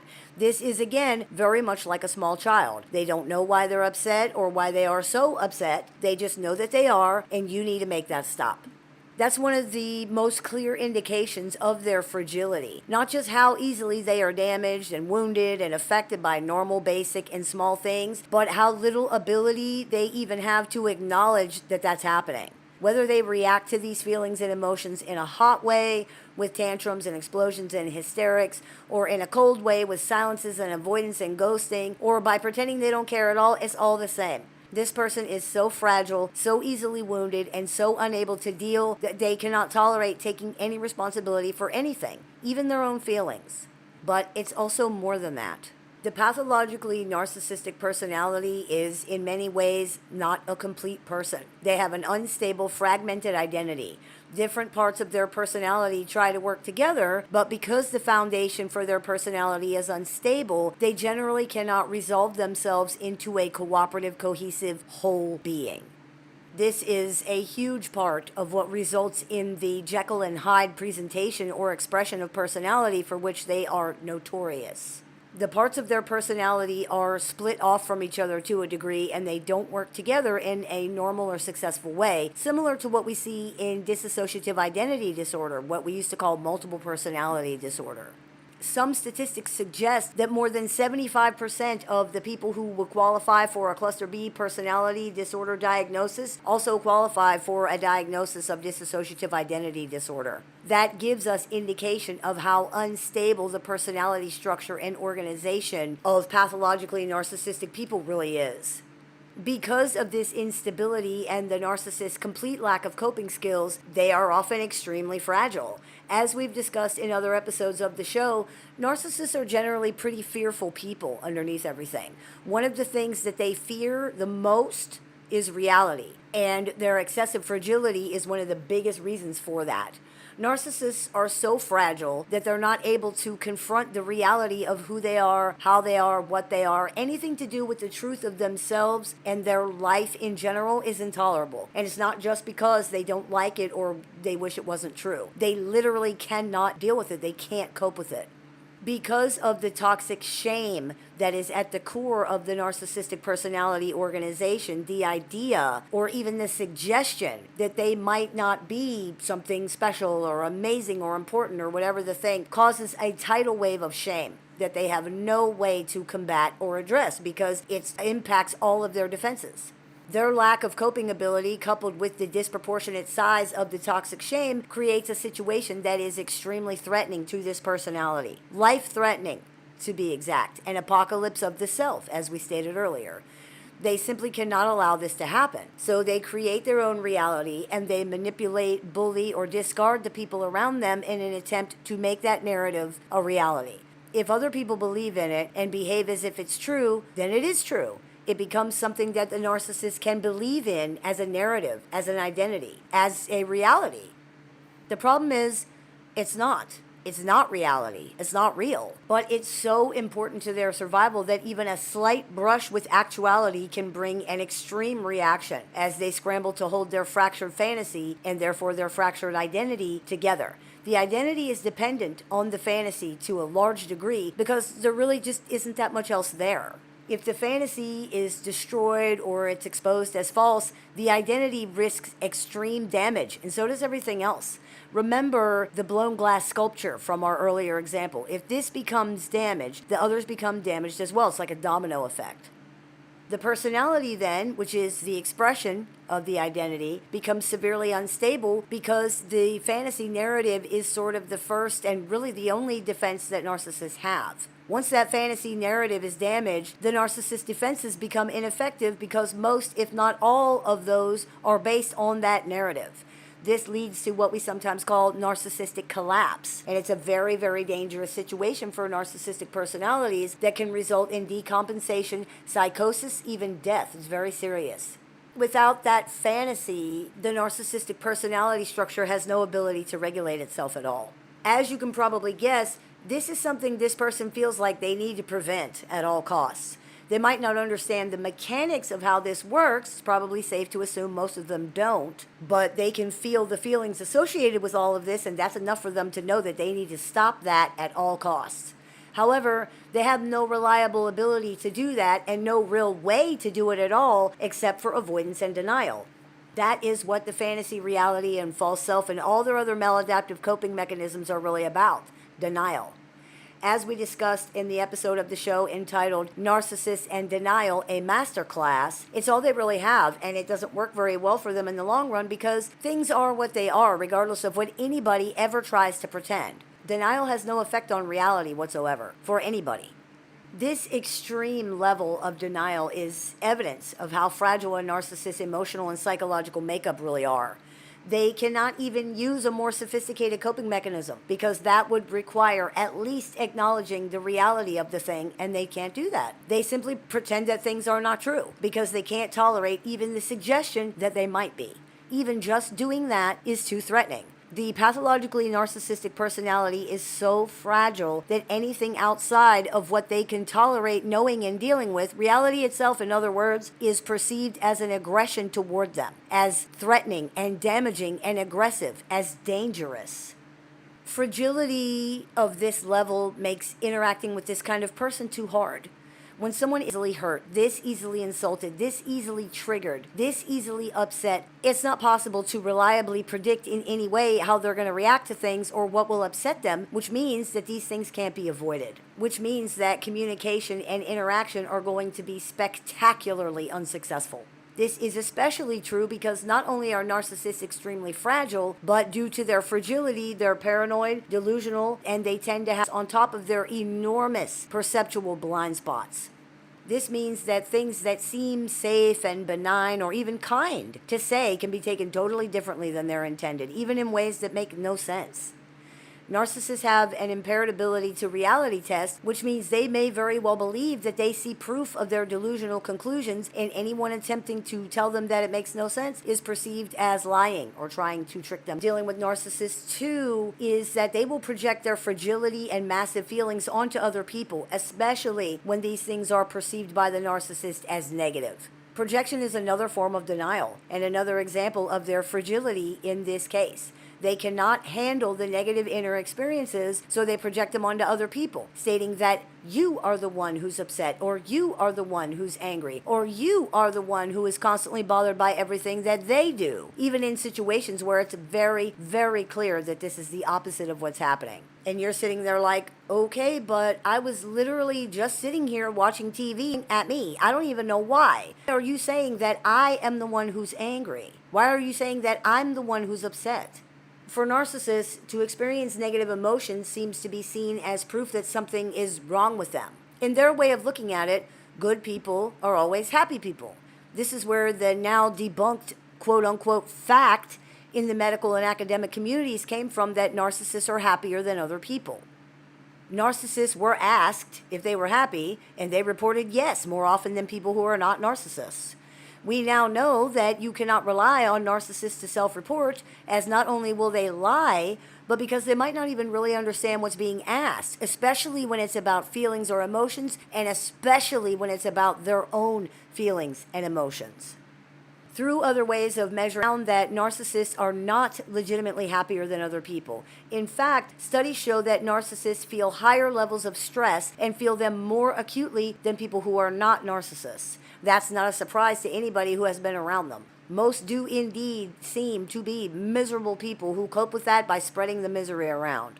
And that makes sense. If someone is this obviously fragile and this obviously afraid, how could they possibly be happy? How could they even know what happy is? Perhaps more important than that, though, more than the fact that they can't be relied on to self-report, is the fact that regardless of the reality of things, narcissists very often will choose whatever the quote-unquote right answer seems to be in any given situation. This means the answer that makes them seem normal, good, not bad, not wrong, this kind of.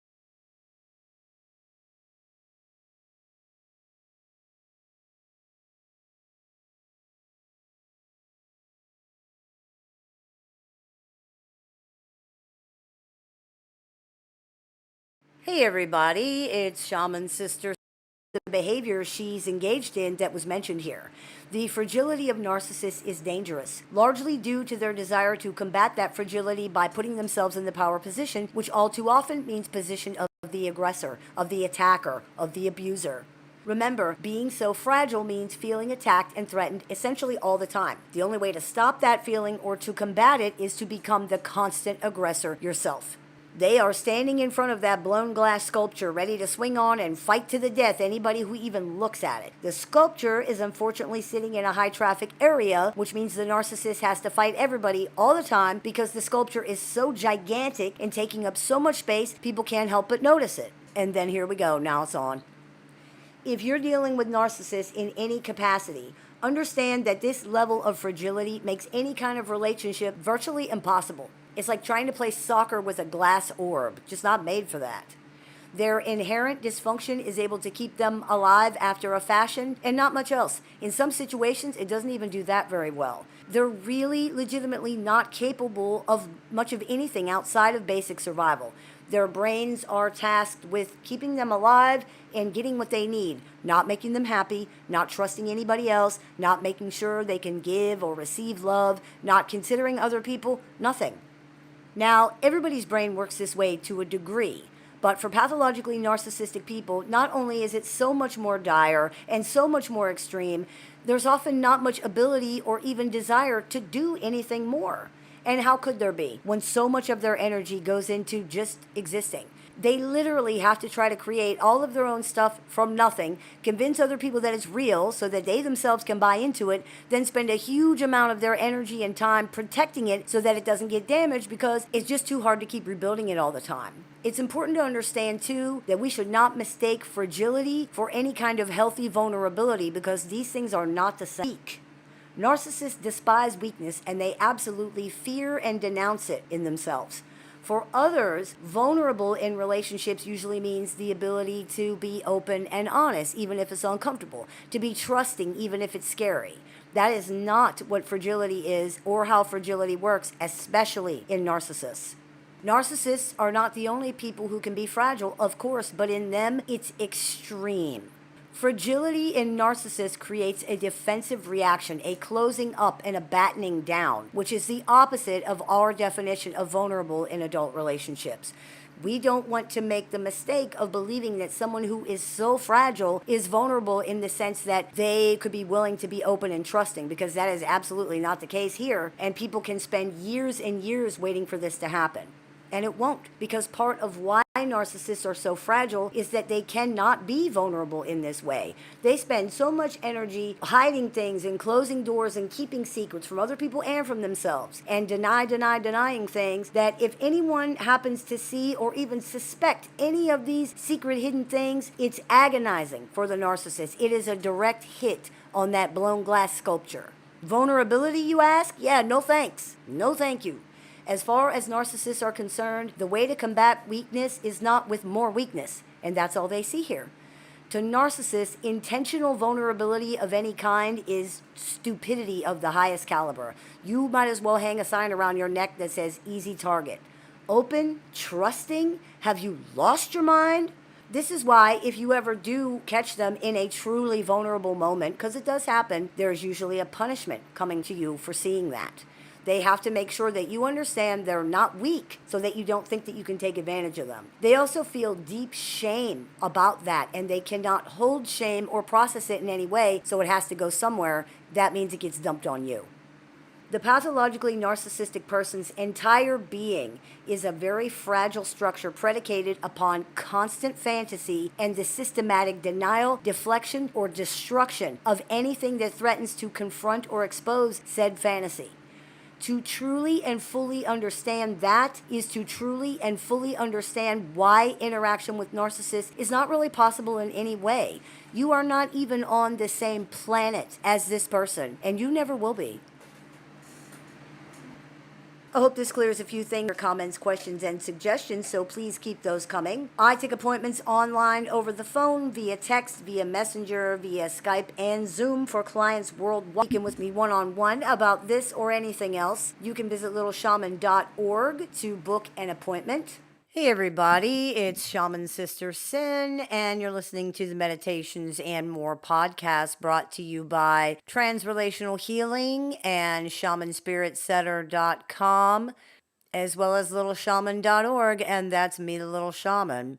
Today I wanted to talk to you about something that actually happens a lot when dealing with narcissists, and that is people attempting to outmaneuver, outwit, or otherwise outsmart narcissists. There's a lot of information about this topic out there. It's something a lot of people are interested in, and that's totally understandable.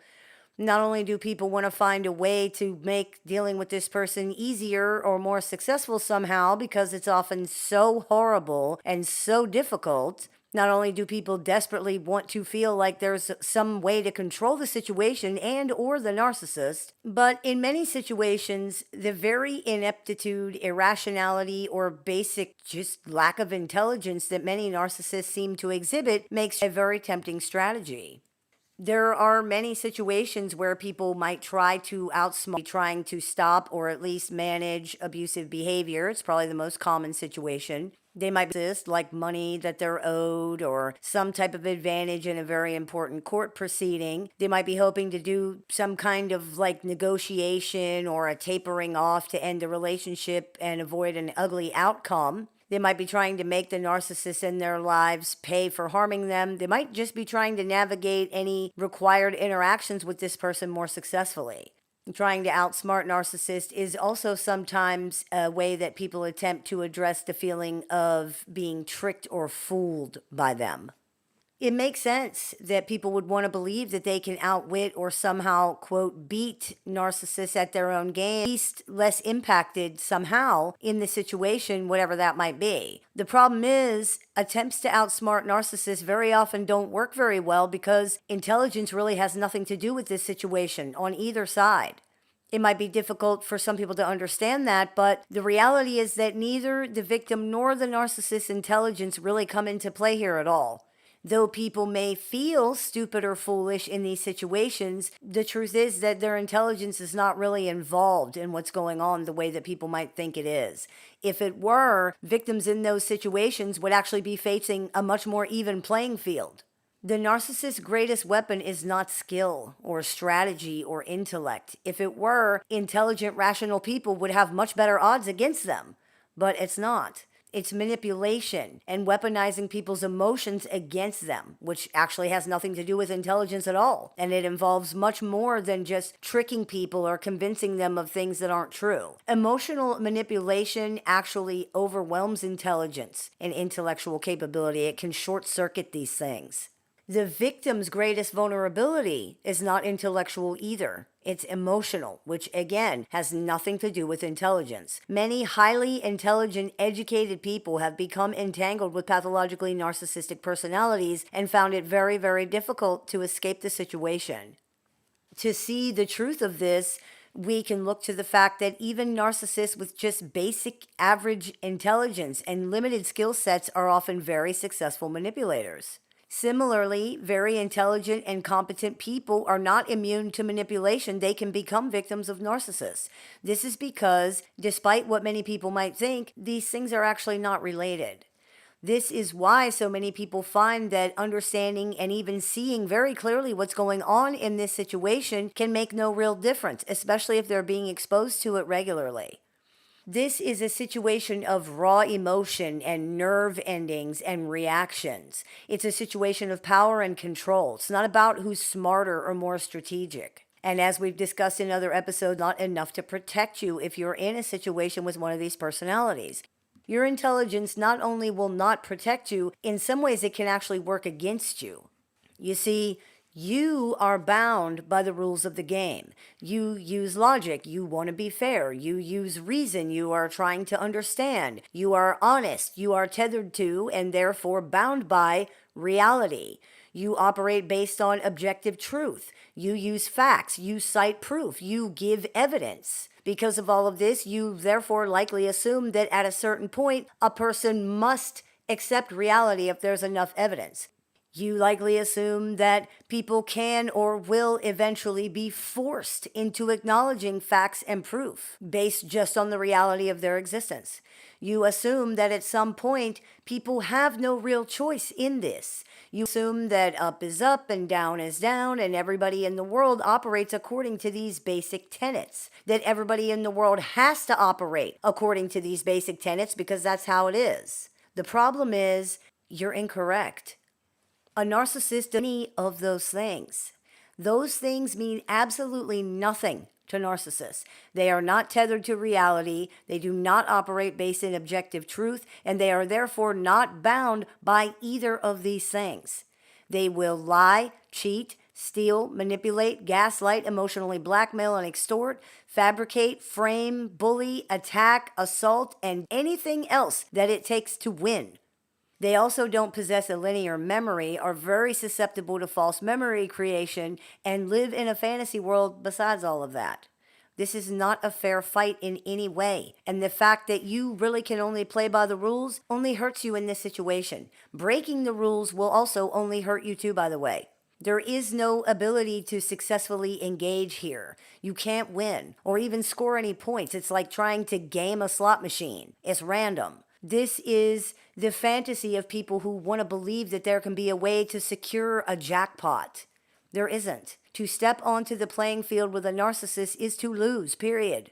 They are not bound by any of the rules of logic, reality, or abuse. You are bound. You are at a distinct disadvantage in this situation because of that. And to be very clear, it's not even a matter of being willing to, like, quote unquote, play dirty or stoop to their level. This person is operating on a totally different plane than you are, and you will not be able to match them at that. It's just not a thing. It's not a matter of skill or effort or who is smarter or who can create the most clever trap or the best strategy. You are playing by a fundamentally different set of rules than a narcissist is playing by, and despite your best efforts, you are not going to be able to change that. It would be akin to changing your entire psychological makeup. Attempting to adopt the same tactics as the narcissist does not somehow make the narcissist's foreign, even alien psychology attainable for you. And it does not close the gap of their advantage over you in this because of that. It is what it is. This is why trying to outsmart narcissists is a futile endeavor. Not only is intelligence not even really a relevant factor here, you can only use the tools that you can use based on the brain that you have. And these tools are not effective for the job that you're trying to do. They don't work. This is not a situation that operates on logic and reason and maneuvering or strategy. Therefore, using your innate tools of logic and reason and maneuvering and strategy to try to counter that is not going to work. Anyone who has ever tried it can tell you. This can seem confusing to some people. Aren't narcissists doing maneuvering of their own? Aren't narcissists intentionally manipulating and choosing strategies? To a point, perhaps, yes, but it's very important to understand that the responses of narcissists are actually reflexive to a pretty large degree. Narcissists are choosing actions, whether they believe their actions are a choice or not, many do not, based on their reactions to reflexive emotional responses they are having to what's going on. For example, a perceived threat to their control provokes immediate fear and then rage. A perceived rejection provokes immediate shame. This is the driver behind their actions. This surface level appearance of strategizing or plotting doesn't really matter. Anyone who has dealt with a narcissist for any period of time knows that their reactions to their own disproportionately intense emotions are the basis for everything. Because of that, logic and reason are not really a part of this equation, no matter how it looks. Therefore, logic and reason are not effective antidotes here. In point of fact, they do nothing. They accomplish nothing. These things are useless in this situation because narcissists do not recognize them as having any inherent meaning or value. Just as narcissists are not bound by the truth or the reality, logic and reason and facts are just more information for a narcissist to twist and leverage or to use to trap victims into validating and defending against crazy conclusions and false interpretations. This is a big part of why trying to outthink or outwit narcissists is understandable, but it's misguided. It's not going to work. You are using logic and reason by the truth and by reality, and they're not. It's also due in large part to the instability of their affect, identity, and overall personality. You can't pin narcissists down. And if they can't be reliably predicted or understood, they can't really be outsmarted in any meaningful way. You may be able to succeed at times, but the reality is that these personalities are generally so irrational and so unstable, it's not possible to consistently outwit them. You can't outsmart crazy. It's like trying to catch smoke. There's just nothing to grab. Because of this, narcissists are essentially, quote unquote, immune to being outsmarted in most ways that people try to outsmart them. You can't follow their way of thinking to any logical conclusion. You can't create any reliable formula to try to anticipate how they're going to react, what they're going to think, or what they're going to do. You can't reliably trick them or convince them of things in the hopes of getting a more fair or favorable outcome for yourself. You can't reliably make counteroffers or bargains because what appeals to them can change so quickly and completely without reason. You can't reliably out-manipulate them because they're paranoid and because they don't live in the same reality that you do. You can't reliably count on their conclusions or reactions to align with reality or to match the situation in any way. You can't reliably count on their reactions or responses to things to remain consistent in any way. For example, what works one day won't work the next day and that kind of thing. You can't reliably bribe them because they can't be counted on to always do what would benefit them. Sometimes they don't. And you can't reliably or safely threaten them because their reactions to threats are unpredictable. It's a waste of time and very risky, honestly, to try to engage in this way with narcissists because of these things. It can even be actively harmful to people engaging with them because, again, narcissists don't operate within the same framework of objective truth, consistency, and rational deliberation that you are operating from and trying to appeal to or trying to take advantage of. For a narcissist, these are just more things to be distorted and manipulated to perpetuate their own fantasy narrative. As we've discussed in other episodes of the show, this is the most important thing to them. Their survival depends on it. Engaging with them on this level just results in more gaslighting, more distortion, more confusion, more invalidation, more manipulation, more abuse, more harm being done to the victim. It is testimony to how narcissistic pathology works. Literally any situation can be leveraged into perpetuating their fantasy narrative. Narcissists exist in these competitive adversarial binaries because, as a result of their unstable identity, they really can only see and experience themselves in comparison to other people. And because of that, they are required to cast others into opposite roles from what they need to see themselves as. You bad equals me good. You mean equals me nice. You dumb equals me smart. You villain equals me hero. You victimizer equals me victim. It's important to understand, too, that narcissists are not just the opposite in relation to you, they are the opposite because of you. In other words, it isn't just that you are bad and I am good by comparison, it's if you are bad, then I am good by comparison. This also means that if you're good, then they're bad, which is why there's such huge pushback against that and why they tend to villainize other people so consistently. They really have nothing else with which to define themselves except through these comparisons. In a very real way, they exist only in the reflections of other people, like a person trapped in a mirror.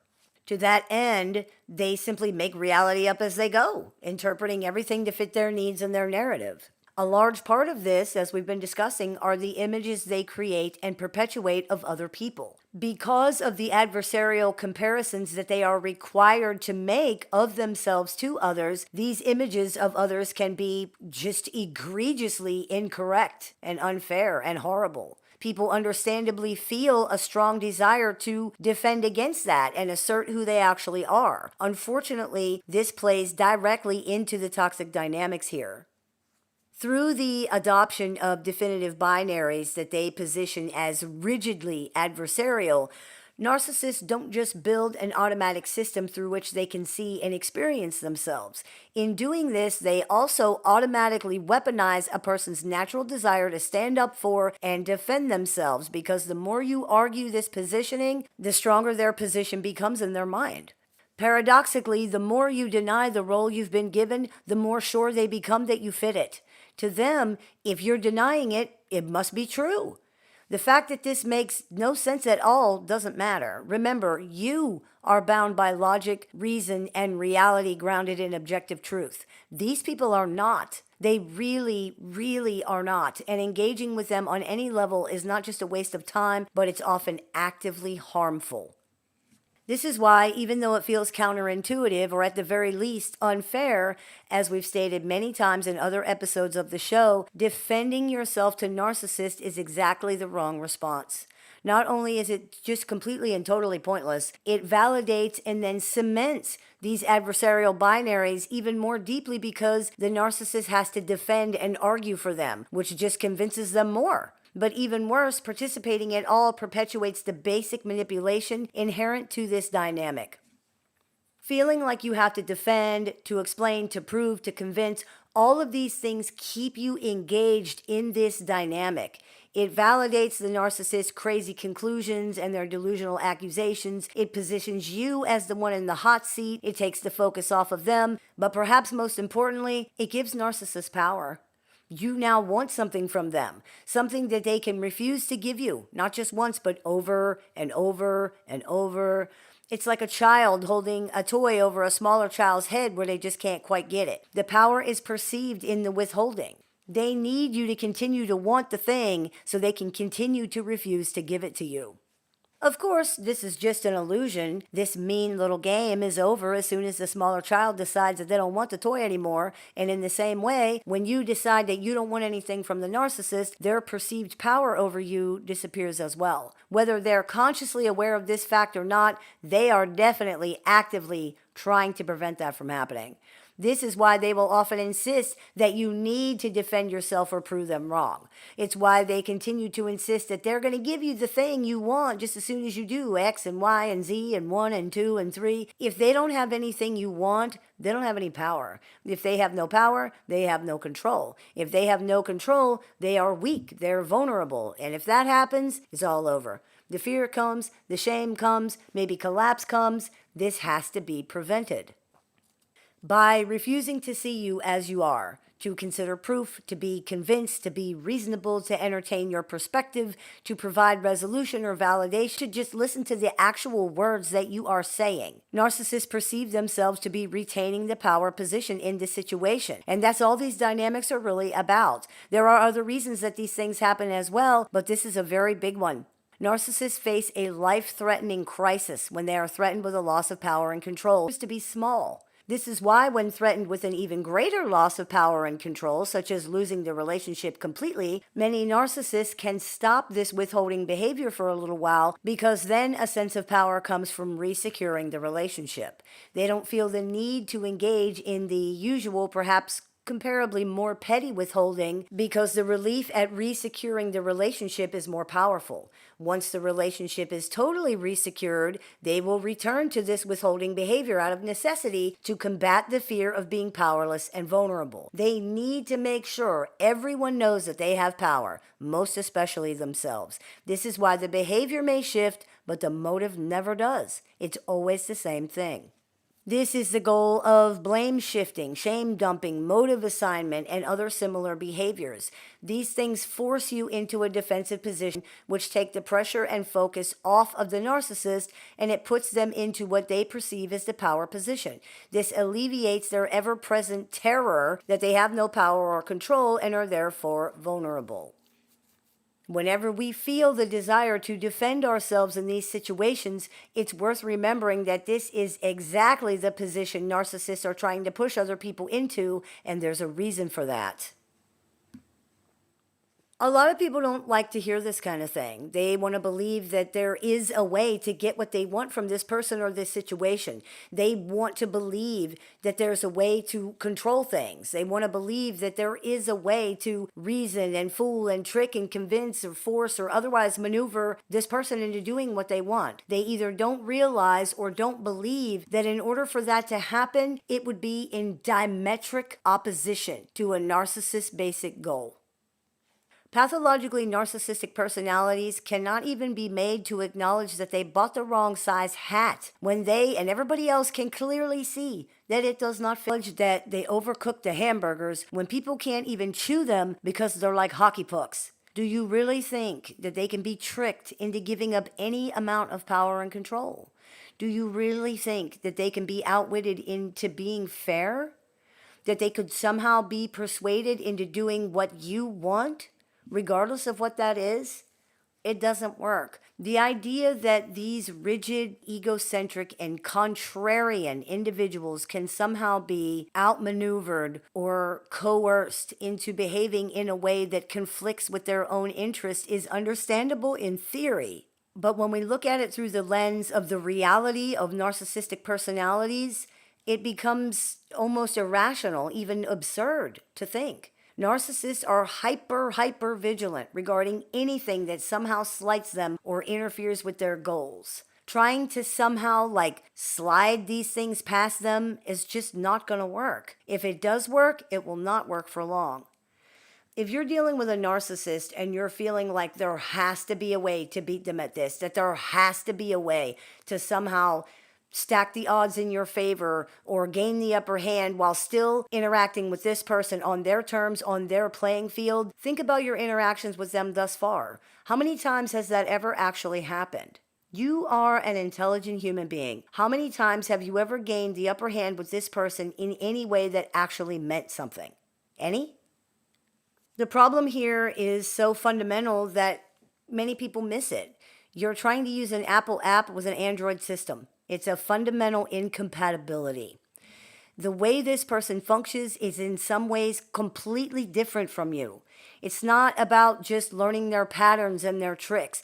This is trying to assimilate an entirely different worldview that you cannot really understand because in many ways it's completely opposite from yours. You will not be able to beat them on this playing field and you cannot force them onto one that you are familiar with. It's theirs or nothing, which means it should be nothing. Because the reality is, there is no real way to outsmart or outmaneuver narcissists in the long run, not at their own game. They will beat you with experience every single time. Regardless of how inept, unstable, dysfunctional, foolish, gullible, or even stupid the narcissist you are dealing with may appear to be, all narcissists are formidable adversaries in this arena, and a person dismisses or disregards that to their own detriment. Regardless of how intelligent they are or are not, and regardless of how intelligent you are or are not, they have practiced these things for a lifetime, and their very survival is predicated on them being better at it than you.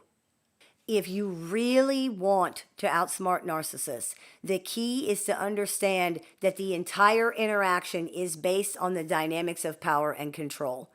Anything you do within the framework of any interaction with a narcissist will be interpreted to support this somehow, even if you think that you're resisting, challenging, defending, manipulating, tricking, bargaining, winning, or anything else.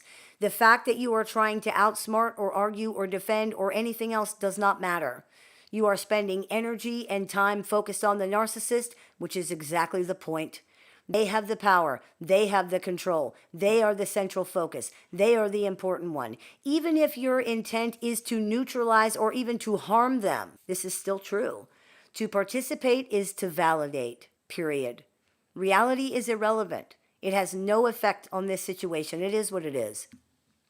The dynamic is very insidious. To believe that you are in control, that you are educated enough to deal with this safely and remain unaffected, that you are emotionally removed enough for that to happen, that you can somehow get what you want from this person or this situation, that you can negotiate a win-win, that you can just be friends, that you can taper off the relationship without them realizing it or noticing, that you can bargain, that you can get a win somehow without them noticing, that you can somehow make them pay, make them be fair, make them feel your pain, make them sorry. Whatever it is, these are all things that require participation in the toxic dynamic. And given everything that we have discussed here today, the fact that someone would even consider doing that voluntarily means that this dynamic still has a hold of them somehow.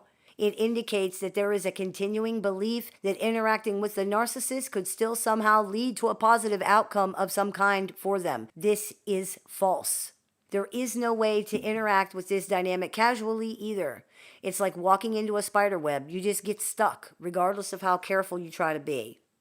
If you're in a situation where you are forced to deal with a narcissist, it is what it is. You just have to do what you can do. Just remember what you're dealing with here and don't allow yourself to be fooled into thinking that this is something other than what it is. Many people involved in these situations believed that they were in control only to find had been. It always ends up the same. What does this tell us? It tells us that participating in the dynamic at all means you lose.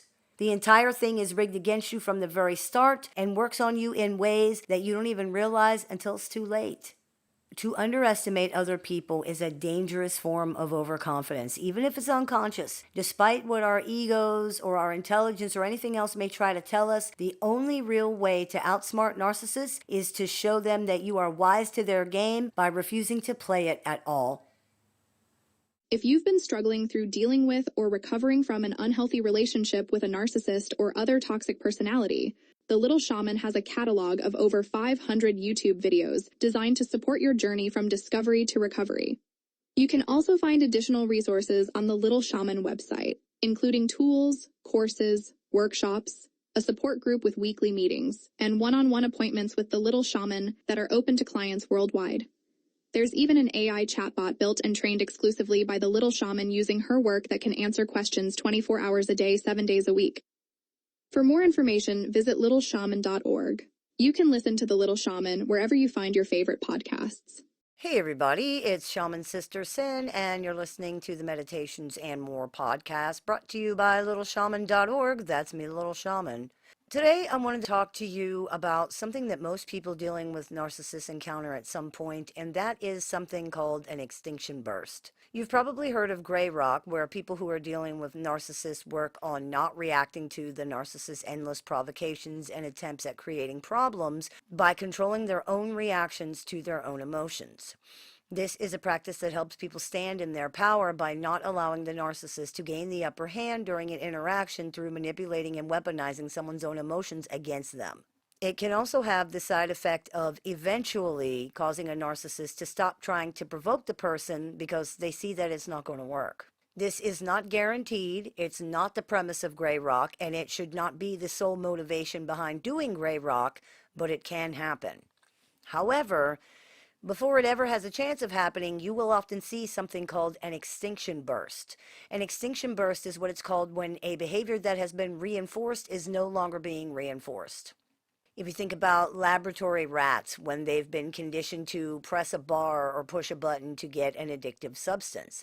If they press that bar one day and the substance doesn't come out, what do? They press it again and again and again. And if it still doesn't come out, they will begin pressing it frantically to try to get the substance to come out because they've been conditioned that this is how they get it. This is what you extinction burst. It's an increase in the frequency, duration, and often the intensity of a behavior when the reinforcement for that behavior has been removed. You can see many less extreme examples of this same thing in everyday life too. Because the majority of toxic narcissistic behavior has been conditioned through reinforcement of some kind, when we try to use an extinction method such as gray rock, often an extinction burst will follow.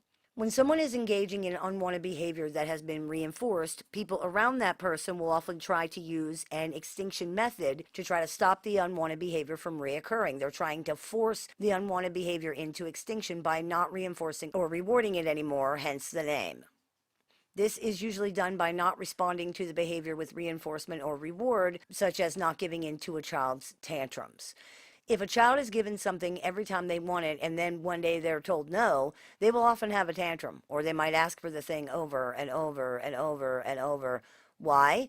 Because this behavior worked before. And if it doesn't work, then it will be tried harder or with more intensity in the hopes of producing the desired terms, or repeated asking is usually not recommended. It reinforces and rewards unwanted behavior. It teaches children that if they behave this way, they'll get what they want. It can even teach them that they have to behave this way to get what they want if they don't get it unless they behave that way.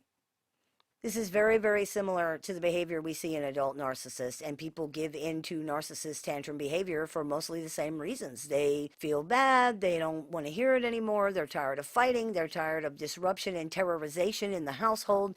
They just want the behavior to stop. And much like children, narcissists are prepared to keep it up as long as they have to in order to get what they want, because experience and reinforcement has taught them that it will eventually work. They also have no ability to adapt or try something else. If it doesn't work, if their usual machinations do not produce the result they're looking for, then the behavior will be ramped up in an attempt to produce that result. That's why we often see an increase in abusive, provocative, violent, callous, or cold behavior when somebody uses gray rock with a narcissistic personality.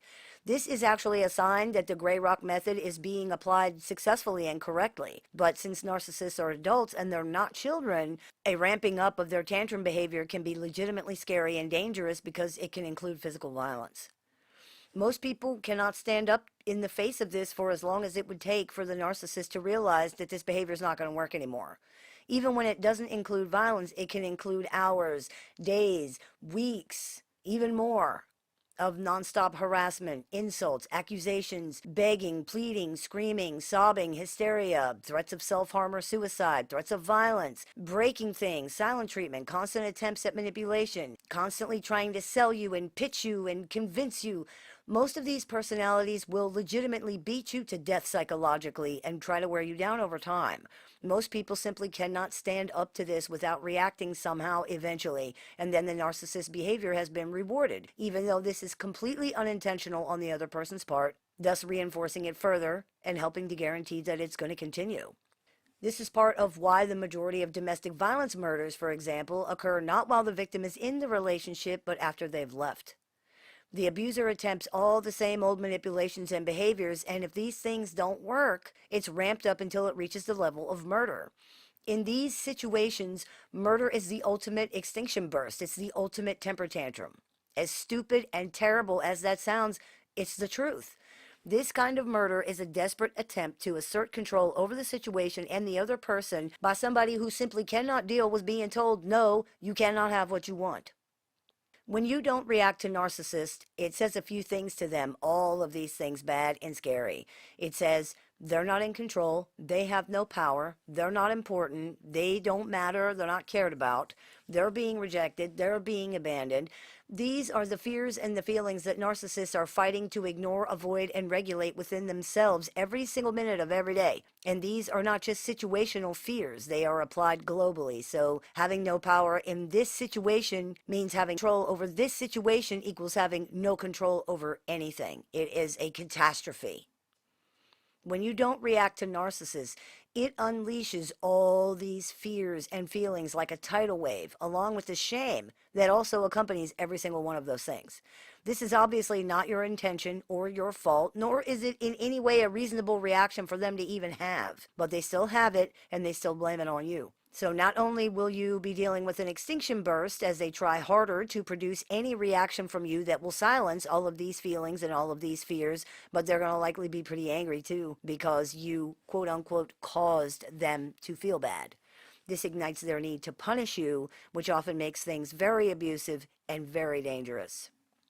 The reality is, most people cannot withstand the level of abuse and mistreatment that these personalities are capable of reaching during an extinction burst. It's not realistic to believe that you can do this consistently and competently enough to get to the point where the behavior is going to be legitimately gone. Nobody can do that because narcissists are fully prepared to do whatever it takes to prevent that. Even if you could, the amount of abuse and mistreatment and toxicity that you would be subjected to is not sustainable. And even if it were, it's far more likely that the narcissist would exit the situation before they would ever stop or change their behavior. Children can generally learn new ways to behave. Narcissists are not children. Not only are they very clearly unwell, but they're adults with decades of reinforcement, mindsets, justifications, and beliefs supporting their behavior. They also have extreme difficulty adapting in this way, and to be honest, they're far more likely to believe that there's a problem with the other person than with themselves or their own behavior anyway. So the reality is, you would likely be subjecting yourself to years and years and years of horrific abuse for no reason, because it wouldn't make any difference in the end. Gray rock is a way to manage your own reactions and stand in your own power in situations where you are required to deal with narcissistic personalities. This means actually required to deal with them, such as for legal reasons. The gray rock method is not a long-term strategy for staying in relationships with narcissists, it's not a way to control or manage narcissists, and it doesn't come without its own caveats. As with most things to do with narcissists, it's the least bad option in a very bad situation. But also, as with most things that have to do with narcissists, it is potentially dangerous because the person you're dealing with is unstable. Sometimes they are extremely unstable. To be fair, though, just being in proximity to one of these personalities is potentially dangerous. The key is to never forget that, no matter what's going on. There is no way to manage these personalities in the end. You cannot control them. You cannot force them to behave differently. The only way to limit your interactions with them as much as you possibly can. Nothing hard way. It's not worth it. Hey everybody, it's Shaman Sister Sin, and you're listening to the Meditations and More podcast brought to you by Transrelational Healing, ShamanSpiritCenter.com, and LittleShaman.org. That's me, Little Shaman. Before we get started, I would like to mention that the Narcissistic Abuse Recovery Clinic is being held June 29th and 30th, 2 days, 5 hours each. We will be covering things like understanding and addressing trauma bonds, creating boundaries, regaining your sense of agency after abuse, and much, much more. If you are interested in attending the clinic, you can sign up for that on littleshaman.org. Hope to see you there. Today I wanted to talk to you about something that applies to many, many narcissists, and that is a phenomenon called main character syndrome. This is not to be confused with main character energy, which describes the much more positive situation of someone taking back control of their own life. As you might expect, main character syndrome is a descriptive term that refers to someone walking through life. They are the main character, not just in their own lives, but in every situation that they're involved in. This means they see themselves as the most important person in any scenario, as the main focus, the only one who truly matters.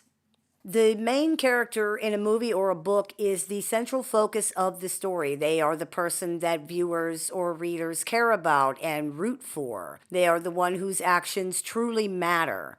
The one whose every move we are watching to see what are they going to do, how are they going to react, how do things affect them, how is this all going to turn out, and much more. They are the one who must triumph, the one person who cannot die in the story, because without them there is no story. We've all seen examples of main character syndrome in real life. Social media is full of that. While it isn't always the case, part of main character syndrome can be the conscious and intentional creation of a false persona that is presented to the world instead of the actual self. There can be a very conscious and intentionally performative aspect to this phenomenon. A very purposeful intent to deceive other people into believing the person is something different or bigger or better than what they actually are. Again, social media is replete with this kind of thing and is actually likely a largely contributing factor to the I'm the star of my own little movie sort of mindset that we see in so many of these situations. Now, most of us see ourselves as the sort of main character in our own lives. That's just how being human works. We are usually the central focus of our own lives to a normal and healthy degree. When someone is a balanced personality with an appropriately sized, not usually a problem. However, as signified by the word syndrome, the people who could be said to embody main character syndrome are people who experience this perception to an excessive, unhealthy, and or detrimental problematic degree. In fact, many of the problems stem from the fact that this kind of their own lives, they expect to be the central focus of everybody else's life too. And when they're not, they become upset or angry. This is where it's unhealthy and problematic. This type of person may feel unfairly mistreated or callously overlooked. They might not even be able to believe that everything that's happening is not about them somehow. Their agenda is the only agenda. The way circumstances or events impact them is all that matters, no matter what. These are the people who say things like, my neighbor's house burning down was one of the worst nights of my life. We were dragged out of bed, the firefighters were so rude, or my friend coming down with a serious illness has been so awful for me. She never calls me or comes over anymore. This kind of person sees everything in terms of how it affects them, no matter how strongly it's affecting other people. They might walk around as if they are constantly on stage, or as if a camera crew is following them around, documenting their mirrors, with each one reflecting only them. As anyone who understands pathologically narcissistic people knows, that hall of mirrors analogy is actually more truth than metaphor. Every other person a narcissist interacts with is used only as a mirror for the narcissist to see themselves. In this sense, literally everything that happens or that other people do actually is about them somehow. When something happens to that person which does not impact the narcissist, it doesn't register with them because there is no reflection of them in that information or that situation. Therefore, there's nothing to see. This is the way that main characters are presented in movies and books. They are limited dimensionally in the sense that there are no events described that don't impact the main character or characters in some way. Why would there be? It doesn't have anything to do with the story. There's no place in the book for how the main character's best friend got a divorce unless it affects the main character in some way. The supporting characters in books and movies are even more limited dimensionally.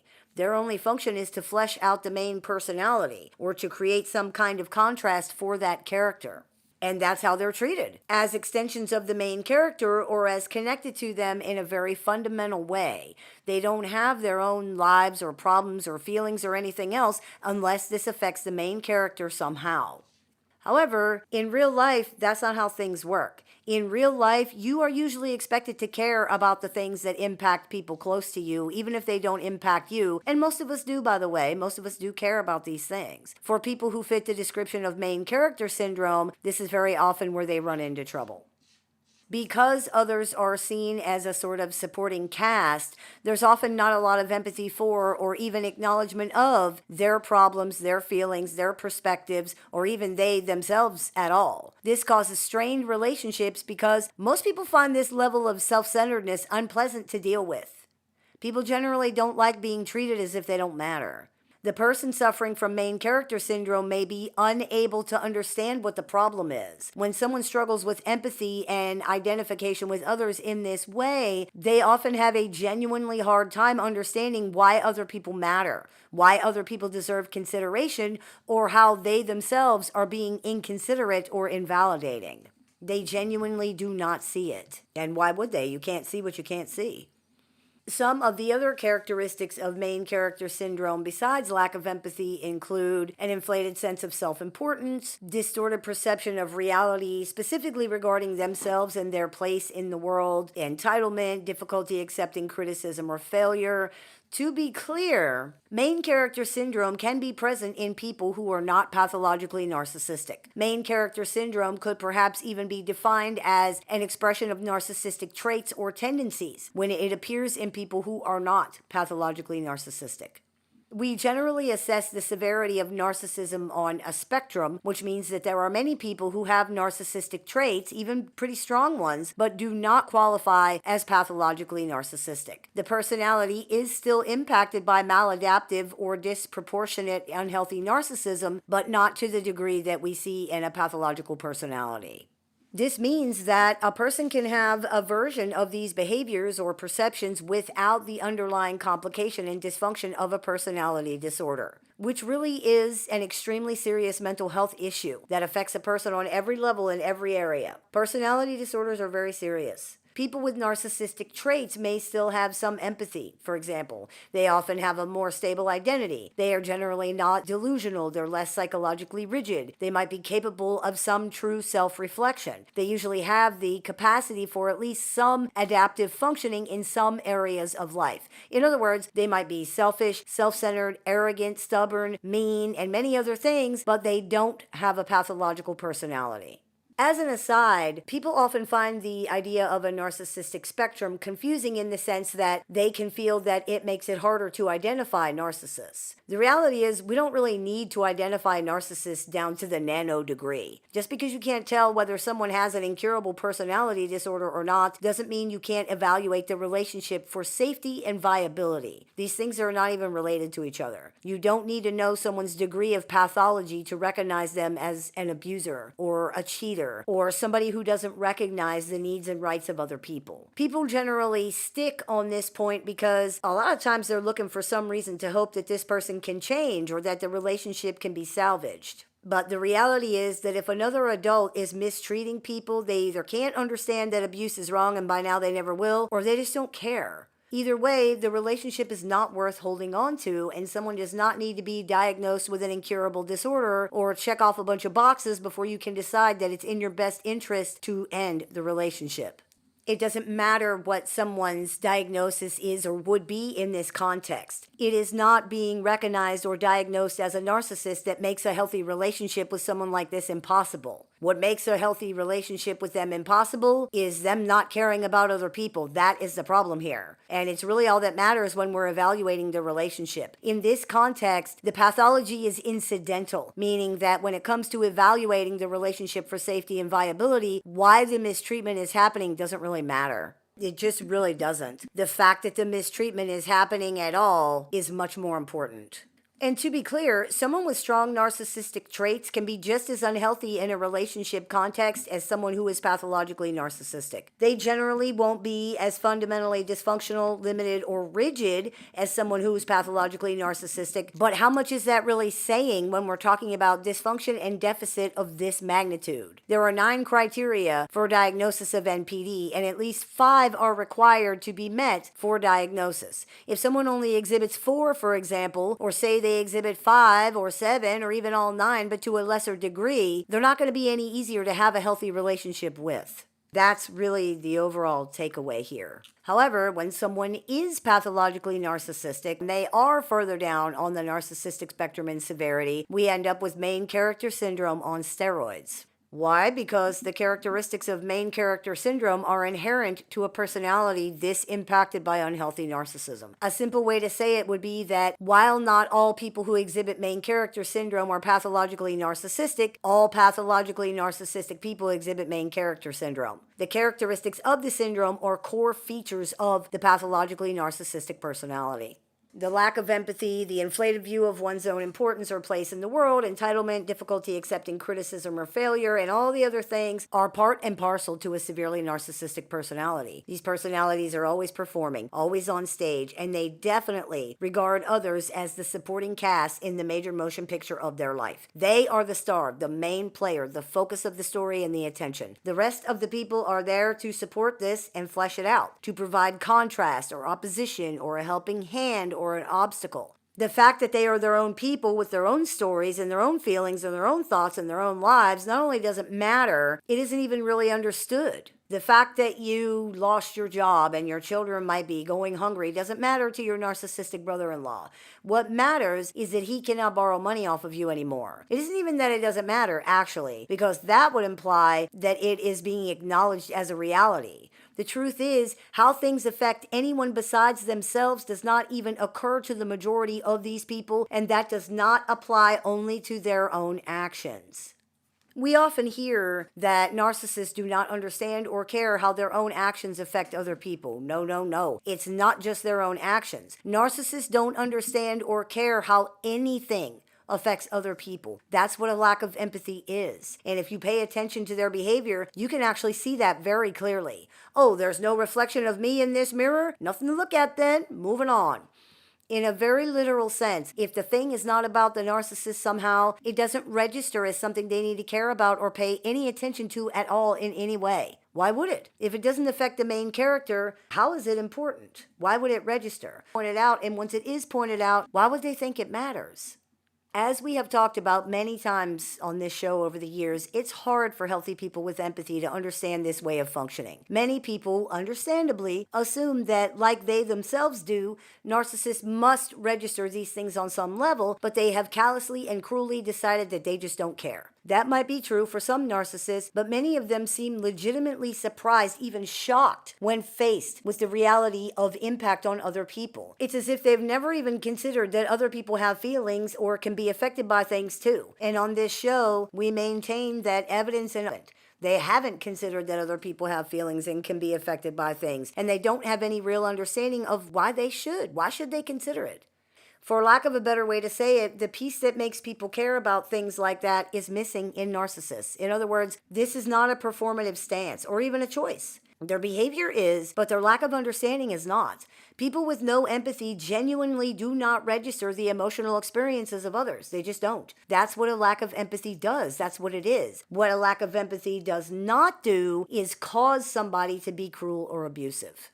Lack of empathy does not cause people to intentionally hurt others. It makes being intentionally hurtful easier, but to behave that way is still a choice. This is why narcissists are and will remain responsible for their actions. It's a choice to hurt other people on purpose, and many, many, many narcissists do that. Lack of empathy does not make them do that. It just makes doing it easier. Narcissists know the difference between right and wrong. Because they lack empathy, it is not possible for them to truly understand the impact of their behavior or anything else on other people. Therefore, hurting others does not impact them in any real way. It actually doesn't need to, though, because they know it's wrong to do the things that they're doing, and that's all that's required for them to be held responsible. For example, in court.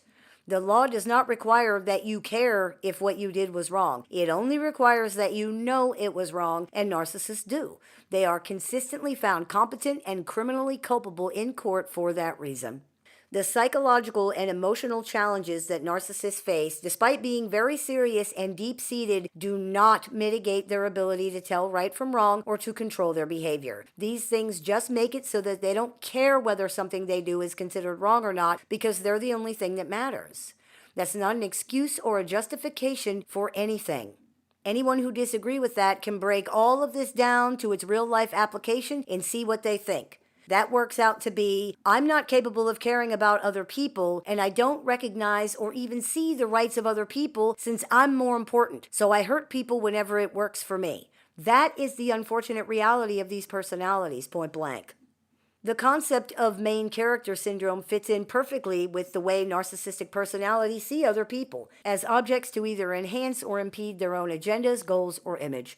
This is the way the main character operates when they are a narcissist. All cameras are filming them, all eyes are on them, all ears are tuned into them. The people around them are simply mirrors that reflect this back to the narcissist. As a quick refresher, pathologically narcissistic people have enormous difficulty forming a stable self-image, self-concept, or identity. They rely on the input of other people to do this for them via that person and their reactions to the narcissist, the same way very small children rely on this information from caregivers. That's what so-called narcissistic supply is for. It is, for lack of a better way to say it, converted into self-image, self-esteem, and approximation of identity and all of the other things that this own. This is an automatic process that happens because this is the way this personality functions in accordance with its deficits and limitations. Narcissists cannot form a coherent, cohesive identity independent of external input and validation. This isn't something they're doing intentionally per se, it's how they function,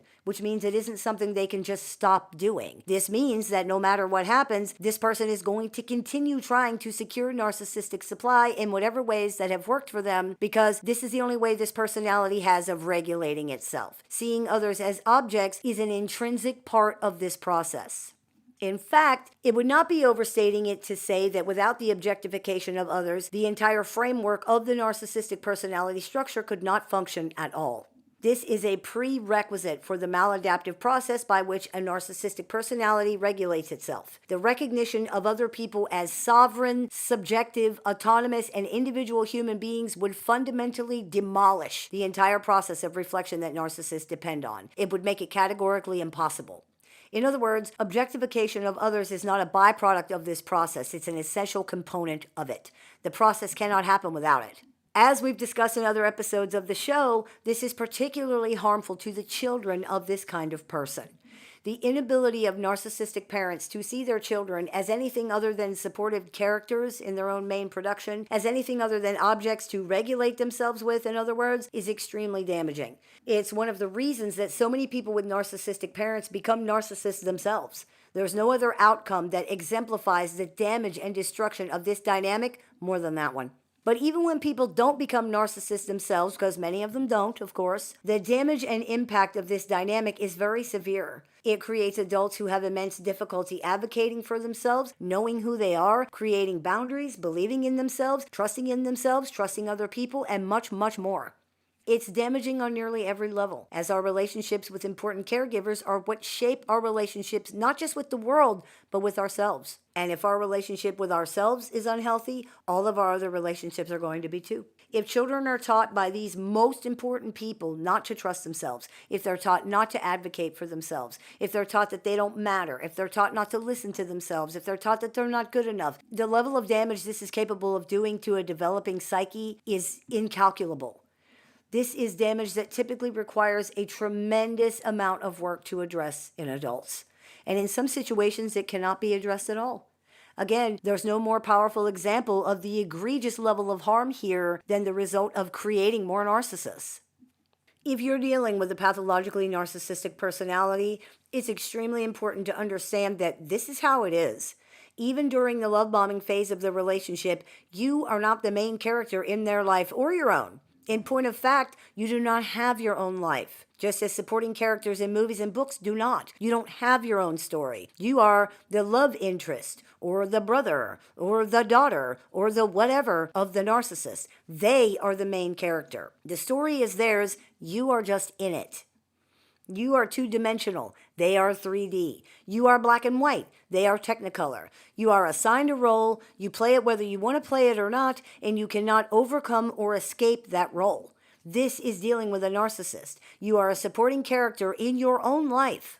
This reality is inescapable when dealing with people who exhibit narcissistic pathology because of the way the dysfunction works. Every mirror reflects them. Every camera follows them. They are always on stage. Everything that happens is only noteworthy if and because it affects them. This includes anything and everything that has to do with anything or anybody else around them. The narcissist is a spotlight hog, one so fundamentally oblivious to others that they don't even realize that the other people are even there. They will continue to overshadow everybody and everything else around them as long as they're there, taking up all the space, sucking all the air out of every room that they're in. In order to be the main character in your own life, you got to stop sharing the stage with narcissists. I hope this clears a few things up for you. As always, I look forward to your comments, questions, and suggestions, so please keep those coming. I take appointments online, over the phone, via text, via messenger, via email, through Skype and Zoom worldwide. So if you're interested in speaking with me one-on-one, you can visit littleshaman.org to do that. Hey everybody, it's Shaman Sister Sin, and you're listening to the Meditations and More podcast brought to you by shamanspiritcenter.com, Transrelational Healing, and littleshaman.org. That's me, Little Shaman. Today I thought we could talk about something that is actually more common than people might think, and that is long-term relationships with narcissists. It's not uncommon for people to equate the length of a relationship with the health or the level of commitment involved in the relationship, especially in romantic relationships, but this is a false equivalence. How long people interact with each other has nothing to do with how healthy the relationship is or how committed anyone in the relationship is to the relationship or to each other. These things are actually not related at all. People can have extremely toxic entanglements that can last for decades upon decades. Because people make this mistake, because they make this assumption, they might sometimes believe that narcissists do not ever have long-term friendships or relationships outside of family. That's false. There are many people who have been married to or otherwise entangled with narcissists for decades outside of their family relationships. They might have had a steady, if unstable, relationship that has continued for years, or an on-again, off-again situation that picks up every couple years, or a situation where there was a large gap in the relationship and then a reunion later. Just like with anybody else, length of the relationship is not evidence of any commitment or bonding on the narcissist's part, nor is it an indication of any special caring for or positioning of the other person. There are some narcissists who will simply stay in relationships even when these are extremely toxic, and even when the narcissist themselves has come to hate them so much. They just get whatever they can out of it until the other person exits or otherwise ends the relationship. If the other person never does that, the relationship could go on indefinitely because the narcissist does not leave. Some narcissists actually attempt to create abusive dynamics in the relationship, setting up situations to provoke the other person into legitimately mistreating them, not just to claim victimhood, although that's part of it, but also due to what's called repetition compulsion, which is the unconscious repeating and or recreation of a traumatic event, often from childhood, in an attempt to achieve a different outcome for that event, and the large emotionally masochistic streak that so many narcissists seem to have. Some narcissists honestly seem to thrive in negative, toxic situations where everybody's just horrible to each other. For some narcissists, that's all they will respond to in any way whatsoever. It's a very, very toxic situation, very toxic dynamic. There's also a very powerful addiction element at play in these relationships and trauma bonding.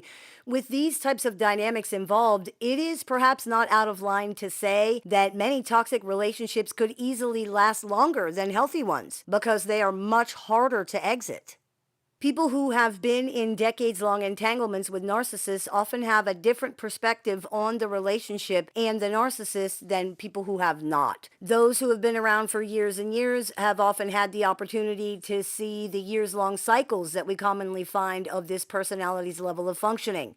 For example, where they will seem to improve in some ways for a few years and then backslide for a few years over and over and over again. People who have been in long-term entanglements have seen the narcissist in many, many different situations or positions, and they might have a different view regarding what this person really is, as opposed to someone who has not dealt with a narcissist for very long, comparatively speaking. For example, people who have been in long-term relationships with narcissists of any kind will eventually see the almost shocking level of immaturity in these personalities, of arrested development, the extreme level of difficulty they have with just day-to-day life and making decisions, the level to which they are mimicking and imitating other adults. This is something that those who have been in a relationship with a narcissist for, let's say, 1 year or maybe even 4 or 5 might not have been able to see just yet because it's very well hidden. Some will, of course, because many narcissists are just not able to hide it for very long, but many times people don't see it until much more time has passed. This is also because the negative, cruel, and abusive behavior from narcissists takes up most of the focus, and rightly so. When people have been in long-term relationships with narcissists, they've certainly seen their share of abuse and cruelty, but they've usually also seen other things about this person that can create a different perspective on who and what this person really is.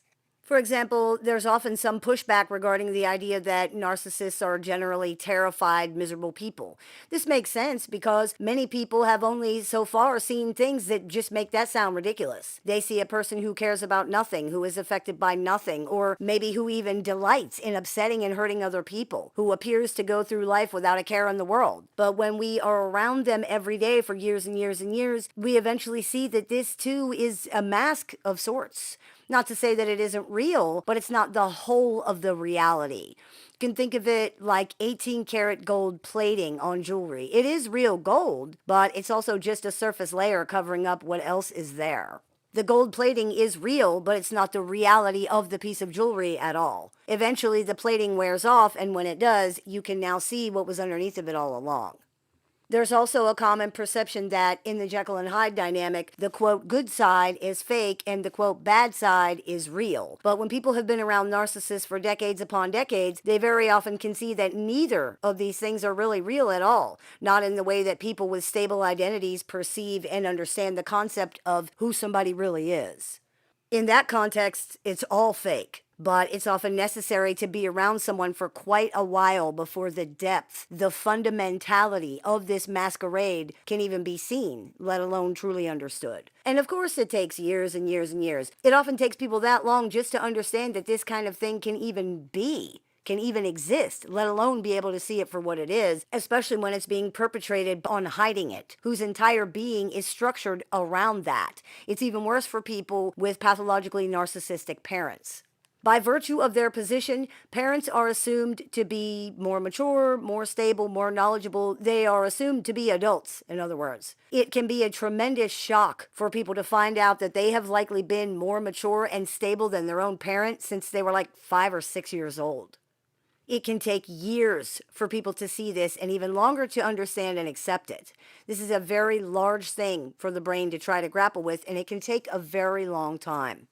Many times, too, when there are long-standing entanglements with narcissists, this affords the other person or the people around the narcissist a perspective that those who exited the entanglement sooner often don't see because there just wasn't enough time to see it. And this is that when in long-term relationships with narcissists, people can see that they are maturing and growing, but the narcissist is not. The more time that is spent with them, the more clear and obvious this becomes. Over a 10 or a 20 or an even 30-year span, it becomes extremely clear that the narcissist is not maturing at even half the rate that anybody else is maturing. And the more someone looks at this, the more clear it becomes that they never have. This is often, for example, when people with parents who are narcissists start to realize something is much more wrong with the situation than they might have thought. They knew that their parent was selfish or abusive or manipulative or whatever the case may be, of course, but they themselves are now 30 or 40 or even 50 years old, and their parent is still acting the same way they always did decades ago. Nothing has changed. People start to examine their own abilities and their own maturity that has come with their own age, and they realize that this is a much bigger problem than someone being selfish or abusive, as if that's not bad enough all by itself. The same thing happens in all long-term relationships with narcissists eventually, whether they are family or romantic or any other kind. People realize that they have matured and grown, but the narcissist has not. This person is still essentially a small child. They may go through cycles where they can appear to improve in some ways, but when these periods are viewed through the lens of years, a pattern emerges, and the cycle of this person's functional ability is revealed for what it really is. This is something that can cause people who have not had enough experience with it to have false hopes, or perhaps some anxiety and upset if they're out of the relationship, because they see what looks like the narcissist doing better or behaving better in a new relationship or at a different job or whatever. But the reality is that it's just an upswing. These are very, very common for people who are pathologically narcissistic, and the downswing is inevitable because that's just how the cycle of functioning works here. But again, it is often only visible through the experience of many years because that's the only way to see the pattern. Luckily, there are other patterns that can be seen much more quickly, such as the idealized, devalue, discard structure that narcissists adhere to when they're interacting with other people. In many ways, these relationships are just repetitions of cycles, different cycles, that never move forward. It can take many repetitions of each cycle to actually see that, and this can keep people engaged in the relationship for many, many years because they think there's been some progress. It actually can look like there has been, but eventually the cycle starts over again, and we are able to see that there's been no forward movement at all. It just went in a circle. People who have been in long-term relationships with narcissists are usually survivors of long-term chronic abuse and mistreatment. They've often been conditioned to take care of this person as if they're a toddler. They've been shamed and punished for having needs and feelings. They've been attacked for simply being human beings. They've been told that they're evil or stupid or abusive or insensitive and many, many, many other things that don't fit into the reality of who they actually are. They've been gaslit, hoovered, triangulated, manipulated for years. Dealing with the stress of this kind of treatment, dealing with the stress of constantly walking on eggshells, of dealing with the constant emotional drama, whether there is actual drama or not, there's still emotional drama, dealing with the constant gaslighting and being forced into a reality that is not your own, dealing with constantly trying to defend yourself, dealing with a human hand grenade who could go off any second, whether a hot or cold explosion. This takes such a toll on your mental, physical, and spiritual health. People in these long-term situations are often dealing with chronic fatigue, autoimmune diseases and disorders, adrenal fatigue and burnout, severe gastrointestinal problems, chronic migraine, sympathetic nervous system issues, insomnia, blood pressure issues, heart issues, and those are just some of the physical manifestations. Many people are also dealing with PTSD, OCD, agoraphobia, trichotillomania, which is picking at the skin or pulling the hair out, anorexia, bulimia, or other dysfunctional relationships with food, and many other anxiety-based disorders, not to mention nightmares, sleep terrors, addictions of every kind, extreme confusion, mental and emotional paralysis. Then there is the spiritual trauma, the loss of trust and faith in so many things, systems, institutions, family, humanity, your own self. These relationships are so often devastating on every level, and the longer we're exposed to it, the more devastating it can be. People who have been in long-term situations with narcissists are often dealing with so many of these things and much, much more. Even after exiting the situation, many of these things can persist for months or even years, but they can be beaten. You've already done the hardest thing, and that was survive in the first place. There is now almost no situation you cannot handle, and that's the truth. When someone has been in a relationship where they've dealt with a narcissist for years and years, they've generally gone through all the stages that we see in these long-term entanglements, sometimes in their own cycle. bewilderment, fear, appeasement, resignation, numbness, anger, hatred, acceptance, and many are finally at the place where they just don't care anymore. Not in a numb way or a resigned way, but legitimately they don't care about the ridiculousness and the drama of dealing with this person. They are exhausted and tired of dealing with the bullshit by this point, and they have now left the narcissist so far behind in maturity that to even bother with them at all seems silly, even crazy. It goes nowhere. It makes no difference. It accomplishes nothing. It does nothing but make life harder. And it doesn't matter. It is pointless activity for no reason. In even the most generous realistic terms, where we are looking at this through the most generous, most sort of positive lens possible while still being grounded in reality, we see that the narcissist is a person who is so far out in left field, so just confused and so backwards in their perceptions and thinking that taking anything that they say to the very least absurd and at the most dangerous, actively dangerous. There's just no point. None of it is real, good or bad, and even if it is real in the moment, it's not stable. Nothing makes any difference. Nothing is ever resolved. Nothing changes. It doesn't matter. This is where the recommendation for no contact comes from. People who have walked through the fire and know that the best way to get through the fire is to keep on walking.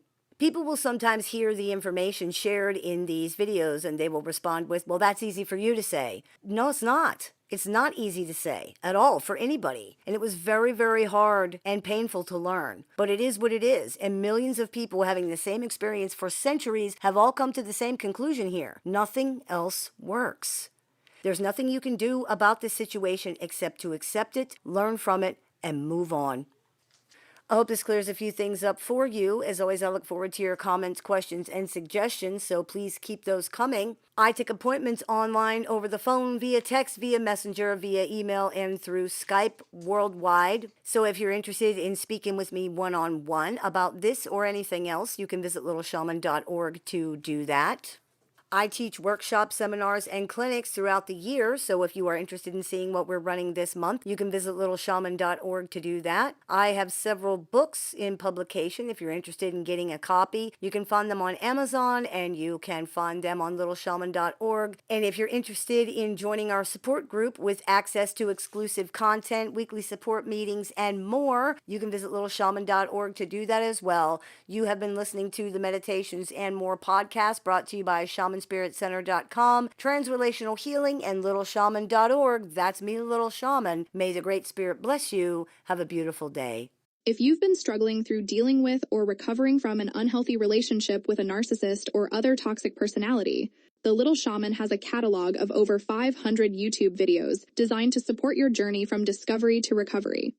You can also find additional resources on the Little Shaman website, including tools, courses, workshops, a support group with weekly meetings, and one-on-one appointments with the Little Shaman that are open to clients worldwide.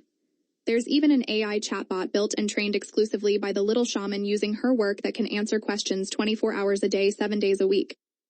For more information, visit littleshaman.org. You can listen to the Little Shaman wherever you find your favorite podcasts.